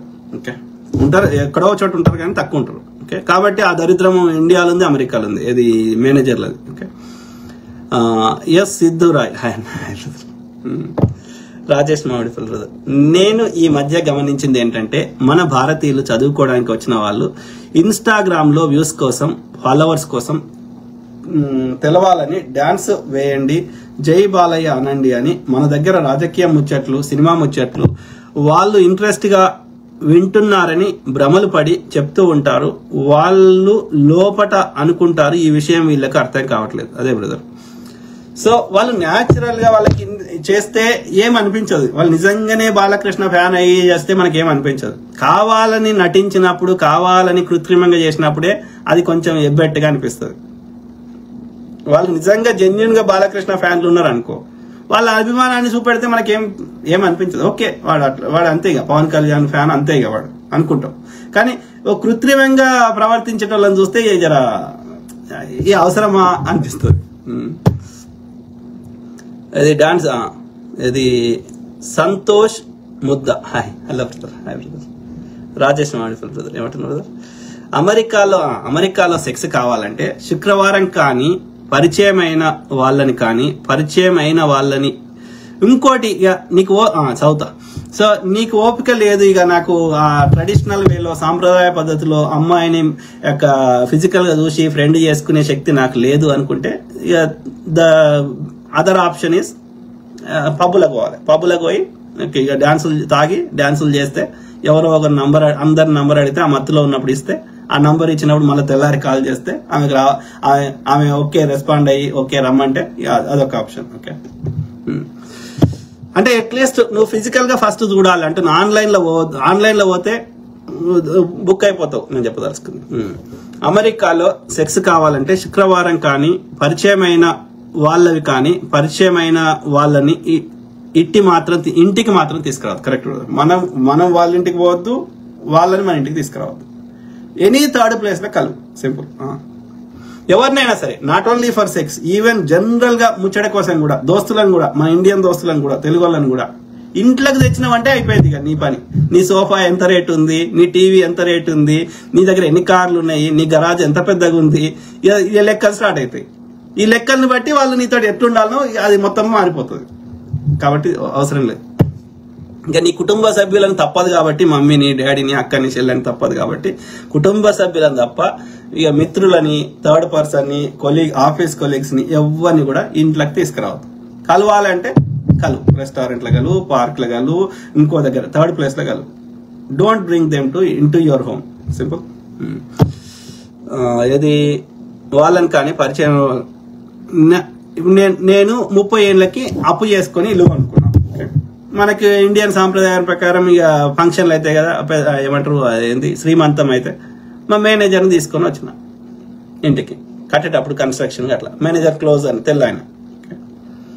అది వాళ్ళ కల్చర్, అది బంగారం గింగారం వాళ్ళకి అర్థం కాదు కదా. నా కింద పని చేసేవాడు ఇల్లు కొనుక్కొని వాడు బంగారం, అది అప్పు చేసిన ఇల్లు, 30 ఏళ్ళకి లోన్ ఉంది ఇంకా. ఓకే. సో వానికి అవన్నీ తెలియదు కదా. నేను ఇల్లు కొనుక్కున్నా, నాకు కింద పని చేసేవాడు బచ్చగాడు, 30 ఏళ్ళు కూడా లేడు, వీడు ఇవన్నీ కొనుక్కుంటూ వానికి పగ పెట్టుకున్నాడు లోపల. ఇవి పెట్టుకొని వాడు చూపెట్టే కాడికి ఎంత చూపెట్టాలో అంత చూపెట్టిండు. ఏం చేస్తాం మనం, ఏం చేయలేం. మా ఫ్రెండ్ ఎగ్జాంపుల్ చెప్పిన కదా, ఆయన దగ్గర ఏది పోర్ష్ కారు కొనుక్కున్నాడు. ఎందుకోసం? ఆయన దగ్గర పైసలు బలిసి కాదు, అప్పు చేసి కొనుక్కున్నాడు. ఆయనకు సోకు, లగ్గంగా పెళ్లి కాలేదు, ఈ పెళ్లి చేసుకుంటాడన్న ఆశ కూడా లేదు. సో ఏం చేయమంటావు, ఆయనకి ఒంటరిగా ఉన్నాడు. వచ్చిన పైసలు ఆయన ఖర్చు అయ్యే దగ్గర అవుతున్నాయి, మిగిలినవి అప్పు చేసి కొనుక్కున్నాడు. ఆ మేనేజర్కి ఏం తెలుసు ఇవన్నీ? ఈయన పోర్ష్ కార్లో ఇక వాళ్ళు డిస్కషన్ పెట్టుకుంటారు కదా, ఎవరిది పోర్ష్ కార్ అంటే ఫలానా ఆయనది, ఎవరు నీ కింద పని చేసేవాడు. ఇన్స్టెంట్ అన్నాడంట ఈయన ఏదో మీటింగ్ లో అని, ఇన్స్టెంట్ గా ఈయనకి వచ్చే రేట్ కట్ చేసిండంట. అవసరమా? 2 కార్లు కొనుక్కొని ఏదైనా లగ్జరీకి ట్రిప్ లకు పోయినప్పుడు ఈ కారు వాడుకోవాలి, డొక్కు డొమాలం కార్ను ఆఫీస్ తీసుకోవాలి. మరేం చేస్తావు? When you're in a Rome be like a Roman అంటే ఉంటాయి, ఇక్కడ కూడా ఉన్నాయి, అక్కడ కూడా ఉన్నాయి. ఇప్పుడు చిరంజీవి పైన ఉండాలంటే అప్పుడున్న సుమన్ని, రాజశేఖర్ని, వీళ్ళందరినీ తొక్కిన ఉదయ్ కిరణ్ వాళ్ళకి ఏ కారణం చేత అయినా తొక్కలేదా చిరంజీవి? ఒప్పుకుంటాడా చిరంజీవి? అంతే ఇక మనం ఏం చేస్తాం. ఇంటికి మాత్రం తీసుకురావద్దు, కరెక్ట్. లేదా శనివారం నైట్ క్లబ్ కి వెళ్ళాలి, కరెక్ట్ బ్రదర్. అక్కడ కూడా చాలా జాగ్రత్తగా వెళ్ళాలి. నైట్ క్లబ్ లకు కూడా అన్ని లొకేషన్స్ లో ఒకటే తీరు లేవు. ఒకప్పుడు ఇప్పుడున్నంత క్రైమ్ రిలేటివ్లీ తక్కువ ఉండే అమెరికాలో. అప్పుడు ఎందుకు తక్కువ ఉండే, ఇప్పుడు ఎందుకు ఎక్కువైందో మనకు కరెక్ట్ ఐడియా లేదు కానీ, బట్ ఒకప్పుడు సేఫ్ ప్లేస్ లో అనుకున్న నైట్ క్లబ్లు ఇట్లాంటివి కూడా ఈ మధ్య చాలా ఇన్సిడెంట్ జరుగుతున్నాయి. కాబట్టి చాలా జాగ్రత్తగా సంయమనం పాటించి సిచ్యువేషన్ అది కరెక్ట్ గా విశ్లేషించుకొని నిజంగా అక్కడ ఎలాంటి జరిగే అవకాశం లేదని 1-2 సార్లు చెక్ చేసుకున్నాకనే వెళ్ళాలి. ఓకే, తొందరపడి పోయి కష్టాలు తెచ్చుకోవద్దు, సింపుల్. ఇంకోటి ఏంటంటే, 4 పబ్లిక్ ప్లేస్ పోయినప్పుడు ఏమంటారు, ఈ మధ్య కాలంలో ఈ ఫ్రస్ట్రేటెడ్ పీపుల్ ఎవరైతే ఉన్నారో ఈ మాస్ షూటింగ్ జరుగుతున్నాయి కాబట్టి అట్లీస్ట్ కొన్ని రోజులైనా ఒక 1-2 years వరకైనా 4 జనాలు ఉండే ప్లేస్లకి కొంచెం తగ్గించుకుంటే బెటర్. ఎవడొచ్చి ఇప్పుడు 4 ఉన్న దగ్గర ఇండియన్స్ అందరూ ఒక ఫంక్షన్ రోడ్డు మీద ఊరేగింపులో ఏదైనా చేస్తున్నారు అనుకో, తిక్కలేసిన వాడని తీసుకొచ్చి గన్ను తీసి అందరిని కాల్చిండు ఏం చేస్తాం? So it's better to avoid any public gatherings. Simple. అది అమెరికన్స్ అయినా ఇండియన్స్ అయినా సరే 4 జనాలు ఉన్న దగ్గరికి ఒక 1-2 years దాకా కొంచెం ఈ హేట్రేడ్, ఈ అమెరికాలో ఉన్న ఈ యొక్క డిఫరెంట్ వాతావరణం, లేకపోతే ఆర్థిక పరిస్థితుల్లో, మానసిక రోగాల్లో ఏదో ఒకటి ఈ యొక్క బ్యాడ్ ఫేజ్ నడుస్తుంది కదా, ఒక couple of years అన్నా లేకపోతే 3-4 years అన్నా పబ్లిక్ ప్లేస్ లో మాస్ గ్యాదరింగ్స్ లోకి పోకుండా ఉండడం ఉత్తమమేమో అని నా అభిప్రాయం. తెలియదు కదా, ఎవడు పిచ్చినా కొడుకు ఎవడో వచ్చి గన్ షూట్ చేసిన అందరినీ మాస్ గాల్చిండు అనుకో, వీ డోంట్ నో. అవుతున్నాయి కదా, స్కూళ్ళలో కూడా అవుతున్నాయి కదా, అన్ని బందోబస్తు ఉన్న స్కూళ్ళలోనే అవుతున్నాయి కదా. సో అట్లాంటప్పుడు ఇండియన్స్ మీద హేట్రేడ్ ఉన్నప్పుడు కావా? ఇక్కడ ఉన్న లోకల్ బిడ్డలనే, అమాయకులనే, ఇంకా లోకాన్ని చూడనటువంటి చిన్నపిల్లలనే అంత రక్షణ ఉన్న స్కూళ్ళలోనే డే టైంలో అవుతున్నాయి ఈ సిక్ పీపుల్. ఎవడో ఒకడు వానికి ఏదో విషయంలో కోపం ఉండి ఏదో విషయంలో ప్రభుత్వ పాలసీ మీద వ్యతిరేకత ఉన్నాడు, వాడు డే టైంలోనే ఈ ముక్కు పచ్చల పిల్లల మీదనే చేస్తున్నాడు. మన ఇండియన్స్ మీద ద్వేషం ఉన్నోళ్ళు, అసూయ ఉన్నోళ్ళు చేయరా? సో కాబట్టి avoid public gatherings for at least ఒక 2-3 years దాకా. కాలం మారుతుంది, ఎల్లకాలం ఒకటే తీరు ఉండదు కదా. శనివారం నైట్ క్లబ్ వెళ్ళాలి బ్రదర్. వెళ్ళి అక్కడ మంచిగా డాన్సులు పట్టుకొని ముద్దులు అవన్నీ అవుతాయి. బాగా నచ్చితే నంబర్లు మార్చుకుని తెల్లారి హోటల్లో, రెస్టారెంట్ లో ఎక్కడైనా డేట్ అని కలవచ్చు. లేదా అదంతా ప్రాసెస్ వద్దంటే అక్కడే డౌన్ టౌన్ లో ఏదైనా హోటల్ తీసుకుని పోవడం. Correct brother, what you side is 100%. ఇండియాలో అయితేనే ఇప్పుడు నువ్వు చెప్పింది పబ్బులు ఈ సింగిల్ ఉమెన్ గానీ సింగిల్ మెన్ గానీ వీళ్ళు అందరూ ఈవెన్ ఇండియాలైనా అమెరికాలో పెళ్లి అయిన వాళ్ళైనా ఎవరైనా సరే, ఎవరైతే ఇట్లా సెక్స్ కావాలనుకున్న వాళ్ళు పోతారు, తాగుతారు, డాన్సులు చేస్తారు. ఆ తాగిన మత్తుల ఇక వాళ్ళకి అక్కడే వీలైతే నియర్ బై హోటల్ అక్కడ పోయి చేసుకుంటారు. లేదు ఆ నైట్ లో ఇక వద్దు అనుకుంటే తెల్లారి number change. That correct, agree with you. So ఏది రాజేష్ మామిడిపల్లి బ్రదర్ ఏమంటున్నావు? తెలియని వాళ్ళతో కండోమ్ పెట్టుకొని చేస్తే అసలు చేసినా ఒకటే, చేయకున్నా ఒకటే. అదే బ్రదర్, తెలియని వాళ్ళతోటి రిస్కే. అది కండోమ్ పెట్టుకున్నా రిస్కే, ఓకే, చేయకున్నా ఒకటే. అది ఏమీ ఆనందము అర్థం కాదు. ఎందుకంటే కండోమ్ పెట్టుకొని చేయడం అదే బ్రదర్. అందుకే అది you're exchanging of the fluids, exchanging of the energy అనేకం ఉన్నాయి కాబట్టి అన్నోన్ పర్సన్ తో అది ప్రొటెక్షన్. కండోమ్ పెట్టుకుంటే నీకు పెద్ద రోగాలు రావు, కానీ దట్ డస్ నాట్ మీన్ నీకు ఎలాంటి రోగాలు రావు. స్కిన్ టు స్కిన్ టచ్ అయితే, లేకపోతే ఆ యొక్క లాలాజలం ఎక్స్చేంజ్ అయితే, లేకపోతే ఇంకా బాడీలో వేరే ప్లేస్ లో ఎక్కడైనా కట్టు ఉంటే బ్లడ్ ఎక్స్చేంజ్ అయితే, ఇంకోటి అయితే, ఎలాంటివి కావు అన్న గ్యారెంటీ అయితే ఏం లేదు. రెండోది, ఆ వ్యక్తి యొక్క ఎనర్జీని నువ్వు ట్రాన్స్ఫర్ చేస్తున్నావు. Not only physical touch, you are exchanging the energy also, okay. కాబట్టి వైబ్రేషన్స్, వైబ్ అంటారు కదా, వైబ్ ఉంది అంటారు కదా. సో ఆ వైబ్ ని కూడా నువ్వు ఎక్స్చేంజ్ చేస్తున్నావు, ఓకే. సో కాబట్టి it's better to make a friend A girl అంటే ఆమెను మొదటగా ఫ్రెండ్ చేసుకో. అంటే వయసు వర్స, నేను అమ్మాయి కూడా చెప్తున్నా, నాట్ ఓన్లీ బాయ్.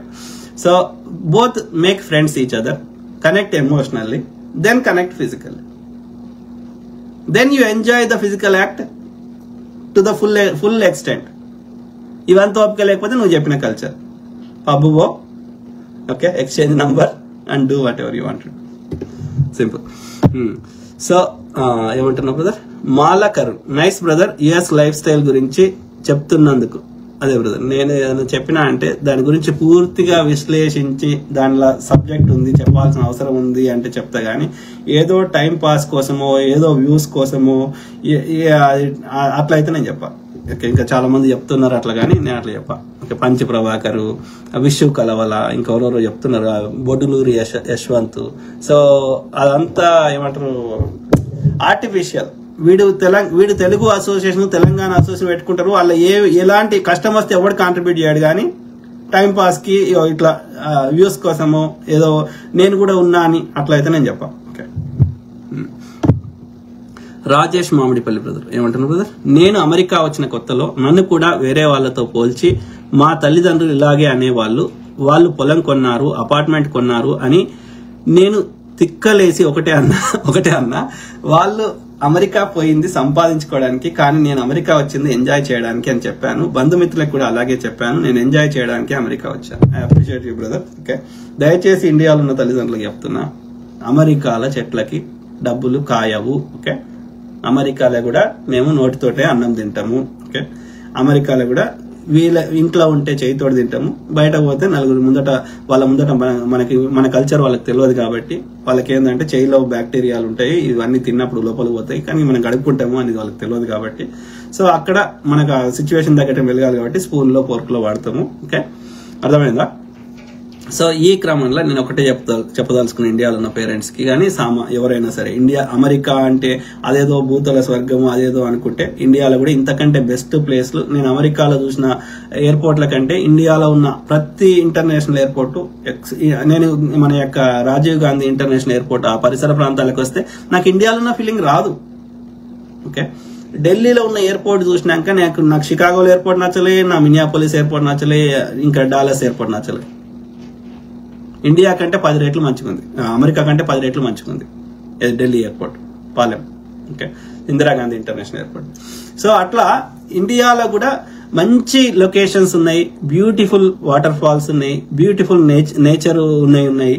ఇండియాలో కూడా మంచి రిచ్ లొకేషన్స్ ఉన్నాయి. ఇప్పుడు అన్ని ఈ యొక్క అపార్ట్మెంట్ కాంప్లెక్స్ అన్ని ఏమంటారు అవన్నీ కలిపి ఉంటాయి, గేటెడ్ కమ్యూనిటీలు ఇవన్నీ వచ్చినాయి. కాబట్టి అమెరికాలో లేనిది ఇండియాలో ఏం లేదు, ఇండియాలో లేనిది అమెరికాలో ఏం లేదు. కాకపోతే నువ్వు వెతుక్కోవాలి, ఓపిక ఉండాలి, వెతుక్కోవాలి, 4 పైసలు ఖర్చు అవుతాయి. బట్ అమెరికాల కంటే best facilities, best food, best వాతావరణము ఇండియాలో చాలా ఉన్నాయి. మేము అప్పుడు ఎప్పుడో వచ్చినాం కాబట్టి పిల్లలు ఉన్నారు, ఇక్కడ రిస్ట్రిక్షన్స్ ఉన్నాయి కాబట్టి ఉండాల్సి వస్తుంది. కానీ ఒకవేళ టైము అన్ని అనుకూలిస్తే నేను పర్మనెంట్ గా ఇండియాకి రావడానికి కూడా నాకు 1% నాకేమి అమెరికాలో ఇప్పుడు కాదు, నేను ఇప్పుడు చెప్తలేను, వచ్చినప్పటి నుంచి ఇప్పటికి 20 ఏళ్ళు కానీ ఎన్ని ఏళ్ళైనా కానీ. ఓకే, నాకు ఇండియాకి నేను ఫస్ట్ టైం అమెరికాకి వచ్చి స్టూడెంట్ గా ఉండి 3 years 3.5 years తర్వాత ఇండియాకి వచ్చినప్పుడు మా డాడీ ప్లస్ ఇంకా మా చుట్టమైనే ఉండే డ్రైవర్. సో పిక్ చేసుకోవడానికి వస్తారు కదా మా డాడీ ఫ్రెండ్స్ అట్లనే ఆ చుట్ట పైన వచ్చారు.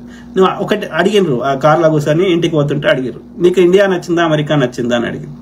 నాకు ఇండియానే నచ్చిందంటే వాళ్ళందరూ ఆశ్చర్యపోయి నవ్వాలి నేడు వల్ల ఇట్లా వింతగా చూస్తున్నారు. అందరూ అమెరికా మంచిగా ఉంటుంది, అమెరికా గొప్పది అంటారు కదా.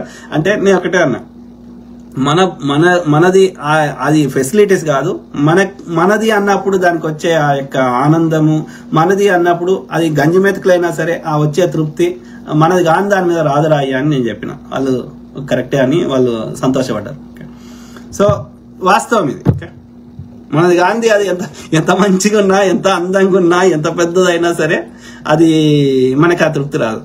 అది కాకి పిల్ల కాకి ముద్ద అంటారు కదా. ఎందుకంటే ఆ ఫ్రీడమ్ ఉంటుంది, ఆ స్వేచ్ఛ అనేది ఉంటుంది చూసినాం. మనది అన్నప్పుడు ఆ స్వేచ్ఛ ఉండదు పరాయి అన్నప్పుడు. సింపుల్. ఓకే,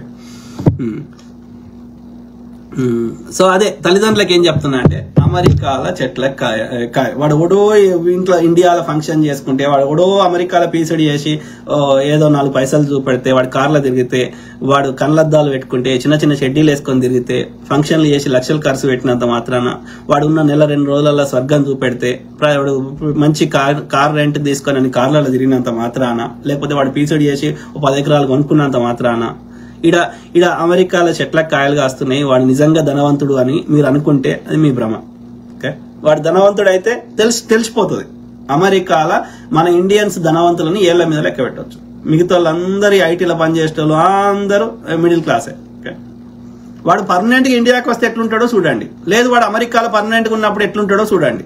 వాడి నెల 2 నెలలు వాడు చూపెట్టే స్వర్గం నిజమని అనుకోకండి. వాడు ట్యాక్సులు తీసేసినాక వాడి పైసలు ఎంత వస్తున్నాయో కరెక్ట్ వాడి పే స్టాప్ చూపెట్టి లెక్క అడగండి. వాడు ఏదో నోట్ తోటి చెప్పింది లెక్క నమ్మకండి. 10 లక్షలు వస్తాయి అంటారు. వాడి ట్యాక్సులు గీక్సులు పోయినాక నెలకి ఎవ్రీ 15 days కో ఎవ్రీ 2 weeks కానీ నెలకు కానీ వానికి వచ్చే పే స్టాప్ ఎంతనో వానికి కాపీ పంపిమనండి. ఆ కాపీలో వాని దాన్ని కన్వర్ట్ చేయండి. ఆ ట్యాక్సీలు అన్ని పోయినాక నికరం ఉంటుంది కదా, నెట్ ఉంటుంది కదా, ఆ నెట్ని ఇండియాల రూపంలో కన్వర్ట్ చేయండి. కన్వర్ట్ చేసి దీంట్లోకి వెళ్ళి నువ్వు ఎన్ని ఖర్చు అవుతాయి నెలకి, ఓకే, నీ కారుకి మార్టిగేజ్ ఎంత కడతావు, లేక అది లోన్ ఎంత కడతావు, లేకపోతే ఇంటికి మార్టిగేజ్ ఎంత కడతావు, నువ్వు ఇన్సూరెన్స్లో ఎంత కడతావు, మెడికల్ ఇన్సూరెన్స్ ఎంత కడతావు, ఇంకోటి ఎంత కడతావు, అన్ని ఖర్చులు లెక్క పెట్టండి. ఫుడ్కి ఎంత అవుతుంది, రెస్టారెంట్కి ఎంత అవుతుంది, సో అన్ని లెక్కలు అడగండి. వాడిని అన్ని తీసేసినాక అప్పుడు వానికి అన్ని పోయినాక ఎంత మిగులుతుంది లెక్కేయండి. మీకు దండం పెడతాం. ఎవడో ఏదో చెప్పింది, ఎవడో ఏదో కృత్రిమంగా చూపెట్టింది మీరు దయచేసి నమ్మొద్దని. ఇండియాలో ఉన్న ప్రతి సామాన్యుడికి అమెరికా అంటే అదేదో భూతల స్వర్గం కాదు అయ్యా. మిడిల్ క్లాస్ వాళ్ళు ఎక్కువ ఉన్నారు ఇక్కడ. మీకు ఇండియాలో కన్వర్ట్ చేస్తే అది పెద్దగా అనిపిస్తుంది, కానీ ఇక్కడ వచ్చిన పైసలకి ఇక్కడ అయ్యే ఖర్చులకి లెక్క పెడితే పెద్దగా ఏం మిగిలవు. Okay, simple. వాడు ఎవడన్నా పీసీడీ చేసి ఇండియాకి టెంపరీగా వచ్చి పర్మనెంట్ గా మూవ్ అయితే ఆ 4 పైసలు ఆడ కన్వర్ట్ చేసుకుంటే అది పైసలు లెక్క కనిపిస్తాయి, కానీ ఇక్కడ ఉంటే ఆ పైసలకు వాల్యూ లేదు. మళ్ళా ఇవన్నీ కాకుండా ఏదైనా చిన్న రోగం వచ్చి, పెద్ద రోగం వచ్చినా, ఇంకేదైనా యాక్సిడెంట్ అయినా, ఏదైనా ఈ వీటి అన్ని దాచిపెట్టిన పైసలు దేనికి పనికిరావు. ఇప్పుడు అప్పు చేద్దామని అప్పు ఉంటుంది. సో కాబట్టి each country has its own good, its own bad. కాబట్టి దూరపు కొండలు ఉన్న ఉంటాయి, ఎక్కడ ఉంది తెలుస్తుంది. కాబట్టి అమెరికా అంటే అదేదో ఘనకార్యం అని అనుకోకండి దయచేసి. సింపుల్. 100 మందిలో 1000 మందిలో ఒకడు ఉండొచ్చు మీరు అనుకుంటున్నట్టు. ఆ ఒక్కడిని చూపెట్టి మిగతా వాళ్ళందరూ అట్లనే ఉంటున్నారు అనుకోకండి. ఆడ ఒక్కడే ఉంటాడు అట్లా అంటాడు. ఎవడో వ్యాపారం చేసుకున్నాడు, ఎవడో సాఫ్ట్వేర్ కంపెనీ పెట్టినాడు, ఎవడో స్టార్టింగ్ లా హోటల్లో పెట్టినాడు, 4 వ్యాపారం చేసినాడు, వాడు 4 పైసలు ఎక్కువ సంపాదించినాడు. ఎవడో పెళ్ళామోడు డాక్టర్ పని చేసి వాడు ఇన్వెస్ట్మెంట్ చేసుకుని అట్లా 4 పైసలు సంపాదించినాడు. ఏళ్ళ మీద లెక్క పెట్టవచ్చు అట్లాంటి వాళ్ళు, ఝాన్సీ రెడ్డి ఇట్లాంటి వాళ్ళు. కానీ వాళ్ళ సంఖ్య చాలా తక్కువ. మెజారిటీ మన ఇండియన్స్ అందరూ మిడిల్ క్లాస్ వాళ్ళే ఉన్నారు. కాబట్టి మీరు ఒక అపోహలో ఉండకండి దయచేసి. సతీష్ ముద్ద కరెక్ట్ గా చెప్పారు brother. Thank you brother. Thank you to all my brothers, sisters, friends, everyone. Okay, Suresh Dommakonda నమస్తే. ఓకే, ఏమంటుంది బ్రదర్? రాజేష్ మామిడిపల్లి. పిల్లలు పెద్దగైన తర్వాత వర్క్ ఫ్రమ్ హోమ్ పెట్టుకుని ఒక 6 నెలలు అమెరికాలో 6 నెలలు భారతదేశంలో ఉండడం అత్యుత్తమంగా అనిపిస్తుంది నాకు. తప్పేం లేదు బ్రదర్, అట్లా ఉన్నా సంతోషం. పిల్లలు పెద్దగైనాక మొత్తానికి పర్మనెంట్ గా మూవ్ అయ్యి అప్పుడప్పుడు పిల్లల్ని చూసిపోవచ్చు. ఎండాకాలం వచ్చేసి పిల్లలతో గడిపేసి, ఎండాకాలం ఎట్లా ఇండియాలో వేడి ఉంటుంది కాబట్టి ఎండాకాలం మిగతా 9 నెలలు ఇండియాలో ఉండి ఆ 3 నెలలు ఇక్కడ వచ్చి పిల్లలతో గడిపేసిపోతే అయిపోతుంది. వాళ్ళకి కూడా సెలవులే కాబట్టి ఎండాకాలం అంటే ఈవెన్ కాలేజీ పోయినా సెలవులే ఉంటాయి కాబట్టి. సో ఎండాకాలం ఇక్కడ గడిపి, ఇక్కడ చలి దేశం కాబట్టి మిగతా 9 నెలలు ఇండియాలో గడిపినా తప్పులేదు. ఓకే, వర్క్ ఫ్రమ్ హోమ్ ఇప్పుడు ఉంటే నువ్వు చూసుకో, కానీ ఎల్లకాలం వర్క్ చేయాలని లేదు కదా. నీవు సొంతంగా ఏదైనా పెట్టుకోవచ్చు, లేకపోతే ఇంకేదైనా వేరే ఇన్వెస్ట్మెంట్ చేసుకోవచ్చు. రైట్? అవును బ్రదర్. రాజేష్ బ్రదర్ ఏమంటుంది బ్రదర్? రాజేష్ మామిడిపల్లి బ్రదర్. భారతదేశంలో అన్నీ ఉన్నాయి బ్రదర్. నీకు వేడి కావాలంటే చెన్నై, దక్షిణ భారతదేశం. నాకు చల్లగా కావాలంటే అటు సైడ్ హిమాచల్ ప్రదేశ్ సైడ్ వెళ్ళొచ్చు. బీచ్లు కావాలంటే ఉన్నాయి, correct. Goa is the best place. Pondicherry is the best place, Puducherry. Okay, Shimla ఉన్నాయి. వర్షాలు కావాలంటే అది చిరాకుండ ఇది కొండలు కావాలంటే అన్ని ఉన్నాయి బ్రదర్. అన్ని కూడా అవసరం లేదు బ్రదర్. ఇప్పుడు నువ్వు ఒక 3-4 నెలలు ఇబ్బంది అవుతుంది. ఇది ఫిబ్రవరి నుంచి ఒక జూన్ దాకా కొంచెం ఇబ్బంది అవుతుంది, ఎండాకాలం ఇబ్బంది అవుతుంది. ఓకే, ఒక 2-3 నెలలు, 4 నెలలు మాక్సిమం. కానీ మిగతా టైం అంతా ఇబ్బంది ఉంటుంది. వర్షాకాలం కానీ ఇక బెస్ట్ కాలం అయితే చలికాలం ఇండియాలో, మన తెలంగాణలో. ఓకే, ఇది end of November, end of October కానీ నవంబర్, డిసెంబర్, జనవరి హెవెన్. చలి కొంచెం చల్లగా, సీతాఫలాలు, ఇట్స్ వెదర్ చాలా బాగుంటుంది. వింటర్ బెస్ట్, వర్షాకాలం కూడా నాట్ బ్యాడ్. ఓన్లీ కొంచెం ఇబ్బంది అయ్యేది, కొంచెం అన్కంఫర్ట్ అయ్యేది ఎండాకాలం అవుతుంది. ఒక ఫిబ్రవరి ఎండింగ్ నుంచి ఒక మే ఎండింగ్ దాకా. ఓకే, అంటే మార్చ్, ఏప్రిల్, మే ఈ 3 నెలలు జరిగి బంద్ అవుతుంది. ఈ 3 నెలల్లో కూడా మధ్యాహ్నం 12 నుంచి సాయంత్రం 4 దాకా బయటకు పోకు. ఏదైనా పని చేసేదంటే పొద్దుగాల 12 మధ్యాహ్నం కంటే 12 లోపల చేసుకో, లేదు అంటే 4 గంటల తర్వాత చేసుకో. దుబాయ్లో అదే చేస్తారు. ఈ దుబాయ్ కానీ సౌదీ అరేబియా కానీ ఇట్లా అన్నిట్లో ఏం చేస్తారు, మధ్యాహ్నం బంద్ చేస్తారు షాపులు, మళ్ళీ సాయంత్రం తెరుస్తారు. సో మధ్యాహ్నం ఒక 3-4 గంటలు బయటకు పోకపోతే మిగిలిన ఎండాకాలం కూడా మంచిగా ఉంటుంది. సో కాబట్టి 365 డేస్ వాతావరణము అనుకూలంగా ఉన్న ప్రాంతాలు మన భారతదేశంలో ఉన్నాయి. చెన్నై, ఈ కోస్టల్ రీజియన్స్, ముంబై, తర్వాత ఈ యొక్క ఆంధ్ర, ఈ కోస్టల్ రీజియన్స్ జర హ్యూమిడిటీ ఎక్కువ ఉంటుంది, ఎండాకాలం ఇబ్బంది అవుతుంది. కానీ మన హైదరాబాద్, డక్కన్ యొక్క డ్రై ప్లేస్, సో ఆ ఇబ్బంది కూడా లేదు, హ్యూమిడిటీ కూడా లేదు. కాబట్టి మన తెలంగాణ భూతల స్వర్గం. ఓకే, 365 డేస్ కంఫర్టబుల్ గా నార్మల్ గా చెడ్డీ బనీన్ వేసుకొని కూడా, లేదా టీ షర్ట్ వేసుకొని కూడా కంఫర్టబుల్ గా బయట తిరగవచ్చు. ఇప్పుడు అమెరికాలో నేను మినియాపోలిస్ లో తిరగలుగుతానా? ఆల్రెడీ స్టార్ట్ అయింది అలాగా. మళ్ళీ ఎప్పటిదాకా ఉంటుంది? ఏప్రిల్ సమ్ టైమ్ ఏప్రిల్ దాకా. అంటే ఇప్పుడు అక్టోబర్, నవంబర్, డిసెంబర్, జనవరి, ఫిబ్రవరి, మార్చ్, ఏప్రిల్, అంటే తక్కువ 7 నెలలు వస్తుంది. కానీ 6 నెలలని ఉంటుంది కదా మినిమం. ఇక వరస్ట్ అయితే డిసెంబర్, జనవరి, ఫిబ్రవరి, మార్చ్ ఈ 4 నెలలు అయితే వరస్ట్ ఉంటుంది కదా. మైనస్లలో పోతుంది కదా. కోడిగుడ్డు ఇట్లా ఇసిరేస్తే గడ్డ కడుతుంది, నీళ్ళు ఇట్లా ఇసిరేస్తే గడ్డ కడుతుంది, కొన్నిసార్లు స్లీట్ పడుతుంది, అంటే మొత్తం డ్రై ఇట్లా మన జారే ఐస్ అవుతుంది. సో ఉన్నాయి.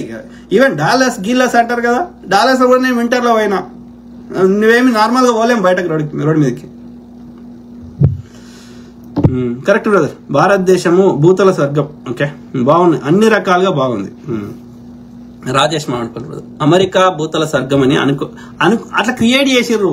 ఎవడో ఎప్పుడో పోయినవాడు వాడు ఇండియాకి వచ్చేసి అట్లా లేని దాన్ని చూపెట్టి ఆ రోజులలో ఏది కార్లో తిరగడము, ఇవన్నీ బేసిక్ ఫెసిలిటీస్ మనకి ఏమంటారు ఇండియాలో అవైలబుల్ లేకుండే కాబట్టి, కార్ అనేది ఒక లగ్జరీ వస్తువు ఉండే కాబట్టి, సో మనల్లో ఎవడన్నా కార్లో తిరిగితే ఇండియాకి వచ్చి అరే ఆడు అమెరికా ఇట్లనా అట్లనా అని వాడు ఉన్నది గింత ఉంటే వీడు గింత ఎక్కువ చెప్పే వరకు నిజం అనుకున్నారు మనల్ని పాపం తెలియక. కానీ ఇప్పుడు మనలాంటి వాళ్ళం నిజం చెప్పాల్సి వస్తుంది.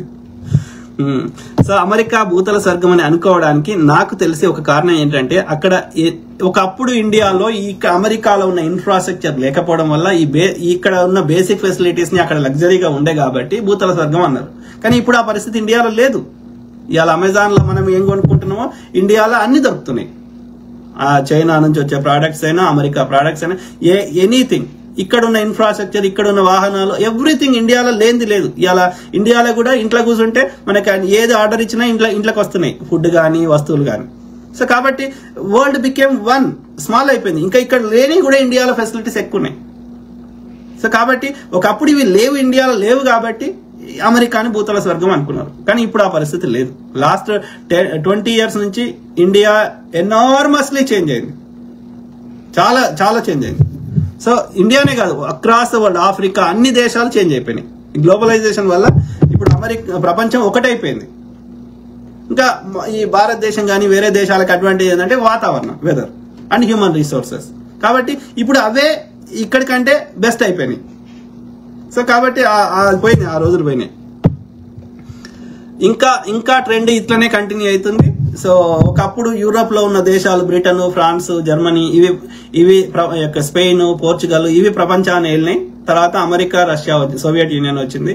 ఇప్పుడు ఇండియా, చైనా అయ్యే సూచనలు కనిపిస్తున్నాయి క్లియర్ గా. ఓకే, సో నాకు తెలిసి ఒక కారణం ఏంటంటే ఇక్కడ అన్ని దొరుకుతాయి బ్రదర్. భారతదేశంలో అలా కాదు.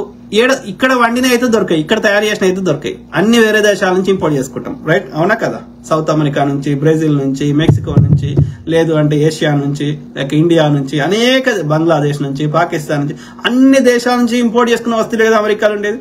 ఇక్కడ తయారు చేసినాయి, ఇక్కడ వండినాయి చాలా తక్కువ. ఈవెన్ కూరగాయలు కూడా సౌత్ అమెరికా నుంచే కదా వచ్చేది.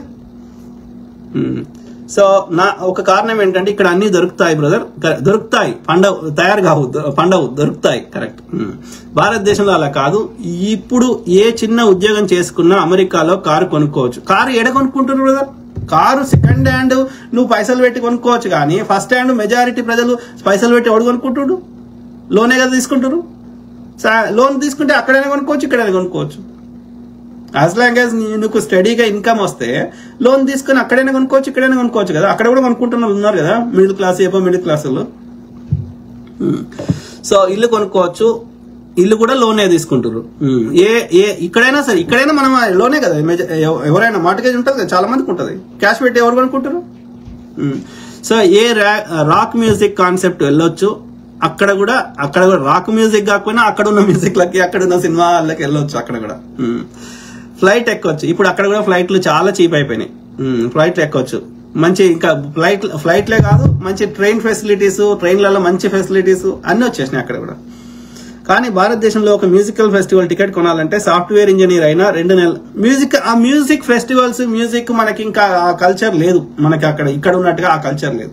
అక్కడ ఉన్న కల్చర్ సినిమాలు గిన్మాలు అక్కడ వేరే ఉంది కల్చర్. కాబట్టి ఇక్కడ ఉన్న మ్యూజికల్ ఇది సేమ్ ఎక్స్పెక్ట్ చేయాలంటే దానికి కొంత టైం పడుతుంది. మన దగ్గర రాక్ మ్యూజిక్ లేకపోతే ఇక్కడ ఉన్న ఈ మ్యూజిక్ ఇప్పుడు వస్తున్నాయి, కొత్త వస్తున్నాయి, మ్యూజిక్ బ్యాండ్స్ వస్తున్నాయి. ఈవెన్చువల్లీ అక్కడ కూడా ఈ మ్యూజికల్ నైట్స్ అవుతాయి, స్టార్ట్ అవుతుంది ఆ కల్చర్ కూడా. సో కాబట్టి అక్కడ కల్చర్ లేదు కాబట్టి యాజ్ ఇట్ ఈస్ గా మ్యూజికల్ నైట్స్ కంపేర్ చేయలేము. అక్కడ సినిమా హాల్లు ఉన్నాయి, ఇక్కడ కూడా ఉన్నాయి సినిమా హాల్, కానీ అక్కడ సినిమా అది వేరే లెక్క అక్కడ చూస్తే. సో ఇది సాఫ్ట్వేర్ ఇంజనీర్ అయినా 2 నెలల జీతం చెల్లించాలి మ్యూజికల్ ఫెస్టివల్ కి. అమెరికాలో అలా ఉండదు, అన్ని అందరికీ దొరుకుతాయి, అందుబాటులోనే ఉంటాయి.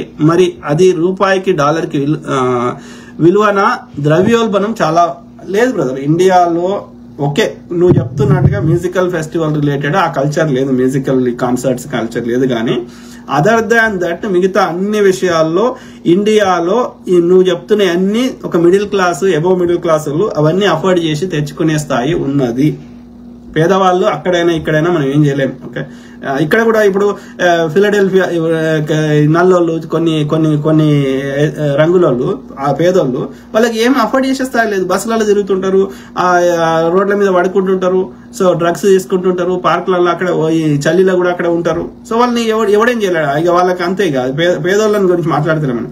Middle class, above middle class వాళ్ళు నువ్వు చెప్పిన అన్ని ఒక మ్యూజికల్ కాన్సర్ట్ కల్చర్ లేదు. కానీ మిగతా అన్ని ఇక్కడైనా లోన్లు తీసుకుని కొనుక్కుంటారు, అక్కడ కూడా కొనుక్కునే స్థాయి చాలా మందికి ఉంది. వాళ్ళకి ధైర్యం ఉందా లేదా, వాళ్ళు ఖర్చు పెడతారా లేదా, అది వేరే ముచ్చట. కానీ but if you want it, ఇంకా తక్కువ రేట్లో, ఇక్కడ కంటే తక్కువ రేట్లో ఇవన్నీ ఫెసిలిటీస్ ఇండియాలో ఉన్నాయి. ఓకే, పబ్బులు లేవు హైదరాబాద్. ఎన్ని పబ్బులు ఉన్నాయి? పోవాలనుకుంటే పోరాదా? ఆడ నైట్ మిడిల్ ఆఫ్ నైట్ 1 గంటకు కూడా మనం అక్కడ పోయి మంచి ఫుడ్ ఎంజాయ్ చేసి రావచ్చు. ట్యాంక్ బండ్ దగ్గర, ఇది హైటెక్ సిటీ దగ్గర. ఇప్పుడు అన్ని ఫుడ్ ఎన్ని రకాల వెరైటీలు వచ్చినాయి హైదరాబాద్ లో. మన సౌత్ ఇండియన్ కాకుండా నార్త్ ఇండియన్, ఈ సర్వపిండి, యు నేమ్ ఇట్. ఏమిది అదేదో అంటారు కదా, బాటి, దాల్ రోటీయా, దాల్ బాటి ఏదో అంటారు కదా. సో ఎన్నో వెరైటీ ఫుడ్స్, ఐస్ క్రీమ్స్, ఎన్ని ఆప్షన్స్ వచ్చినాయో. జర్ర ధైర్యం కావాలి పైసలు ఖర్చు పెట్టడానికి. పైసలు లేక ఖర్చు పెడతలేరు, మన వాళ్ళకి ధైర్యం చాలక ఖర్చు పెడతలేరు. ఓకే, ఆ కల్చర్ అలవాటు చేసుకోలేని వాళ్ళు, వాళ్ళకి ఎన్ని పైసలు ఉన్నా ఖర్చు పెట్టాలని ధైర్యం లేని వాళ్ళు ఖర్చు పెడతలేరు. కానీ నేను ఇండియాలో ఉంటే అయితే మంచిగా ఏదో వాళ్ళు ఒక అమ్మాయి ఏదో మంచిగా చూపెడుతుంది అవన్నీ. ఇంకే తిండిలో ఏదో పెట్టుకుందాం ఛానల్. సో బాగా చూపెడుతుంది ఎక్కడెక్కడ మంచి స్ట్రీట్ ఫుడ్స్ అవన్నీ. సో మంచి ప్లేస్లు ఉన్నాయి హైదరాబాద్ లో. Okay, enjoy food. నేను అన్నిటికంటే ఇండియాలో వస్తే మంచిగా ఎంజాయ్ చేసేది ఫుడ్. ఓకే, ఎక్కడ అథెంటిక్ వెరైటీ ఫుడ్ దొరుకుతుందో అక్కడ ఎంజాయ్ చేసి రావాలి. ఒక ఓల్డ్ సిటీలో కొన్ని ప్లేస్లకు పోతే బెస్ట్ చాయ్ దొరుకుతుంది, బెస్ట్ కుబ్బాని కామింటో దొరుకుతుంది, లేకపోతే ఆ యొక్క బెస్ట్ బిర్యానీ దొరుకుతుంది. ఓకే, అవి నువ్వు ఎంత కష్టపడి నా కాళ్ళు ఏళ్ళు గీక్కున్నా ఇటు దొరకదు. అర్థమైందా? సో ఆ పత్తర్కా గోష అంటారు. సో ఫుడ్ ఎంజాయ్ చేయాలంటే ఇండియా స్వర్గం నేను రాసిస్తా. రాజేష్ మామిడిపల్లి, వెజ్ అయినా సరే నాన్ వెజ్ అయినా రెండిట్లలో ఎన్ని వెరైటీ టిఫిన్స్ దొరుకుతాయి. దోశలనే 100 రకాల దోశలు ఉంటాయి. ఇది ఎక్కడ దొరుకుతాయి? ప్లస్ ఇండియాలో ఏ రీజియన్ పోతే ఆ రీజియన్ లో ఎన్ని వెరైటీ ఫుడ్స్ ఉంటాయి. మళ్ళా పంజాబ్ పోతే ఒక రకము, ఒకటి మిల్క్ బేస్డ్, కేరళ పోతే ఇంకో కొబ్బరి based. So it's different world. ఫుడ్ని ఎంజాయ్ చేయాలంటే ఇండియాకు పోవాలి ఎవరైనా. సో రాజేష్ మామిడిపల్లి, భారతదేశంలో తల్లిదండ్రుల నుండి, తాతల నుండి వచ్చిన ఆస్తులు ఉంటే బ్రతకవచ్చు, లేదా మనం సంపాదించుకున్నా బ్రతకవచ్చు. డబ్బున్నవాడు ప్రశాంతంగా ఉంటాడు అని ఉంటుంది, కానీ అమెరికాలో అట్లా ఉండదు. Correct brother. అమెరికాలో నీకు అన్ని కరెక్ట్ గా నడిచిన రోజులు బాగానే ఉంటది. నీ అనుకున్న దానికి ఏది భిన్నంగా జరిగినా, ఉద్యోగం పోయినా, రోగం వచ్చినా, ఇంకేదైనా నువ్వు తట్టుకోలేవు, సామాన్యుడు తట్టుకోలేడు. ఓకే, నువ్వు బిలియనీరు పైసలు బాగా రిచ్ పర్సన్ అయితే ఓకే, కానీ ఈ day to day software job చేసేటోళ్ళు నార్మల్ పీపుల్ అయితే తట్టుకోలేరు. Okay, simple. ఒక కార్ యాక్సిడెంట్ అయ్యి వాడు ఇన్సూరెన్స్ కవర్ చేయలేదు అనుకో, నీ తప్పు లేకున్నా సరే, నీ ముందటోడు వచ్చి గుద్దినా సరే, వాడు ఇన్సూరెన్స్ లేనోడు వచ్చి గుద్దినా సరే, నీ హాస్పిటల్ పోతే నీ మెడికల్ ఖర్చులు అయ్యే ఖర్చులు నువ్వు పెట్టలేవు, ఇన్సూరెన్స్ కట్టలేదు అనుకో, అయిపోయింది పని.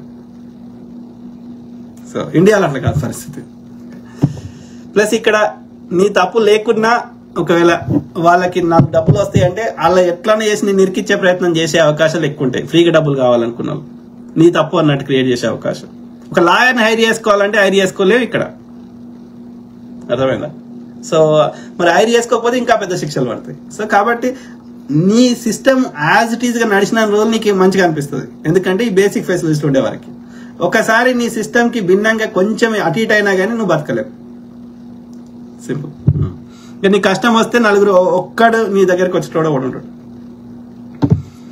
ఇంకా దూరం, ఇంకా తెలిసిన వాళ్ళు కూడా దూరం పెడతారు, నాకెందుకు తలకాయ నొప్పి అని. ట్యాక్సులు కట్టుకోవడానికి ఆస్తులు కరిగిపోతాయి, అందుకనే నువ్వు పనిచేస్తూనే ఉండాలి. డబ్బు ఉంటే సరిపోదు, డబ్బు వస్తూనే ఉండాలి, జీవితాంతం కష్టపడాలి. ఆగిపోతే నువ్వు ట్యాక్సులు కరెక్ట్ బ్రదర్. అమెరికాలో మనం ఊహించినంత సింపుల్ అయితే లేదు. ఓకే, సో అది మిత్రులారా, ఐ కీప్ టాకింగ్. అయిపోయినాయి కామెంట్స్. ఐ కీప్ టాకింగ్, మాట్లాడుతూనే ఉంటా, ప్రతి అంశం మీద అవగాహన చేస్తా, అట్లనే మీ తరఫున వాయిస్ ఇస్తా. ఓకే, అందరూ బాగుండాలి, అందులో మనం ఉండాలి. Okay, God bless all, take care and have a good night.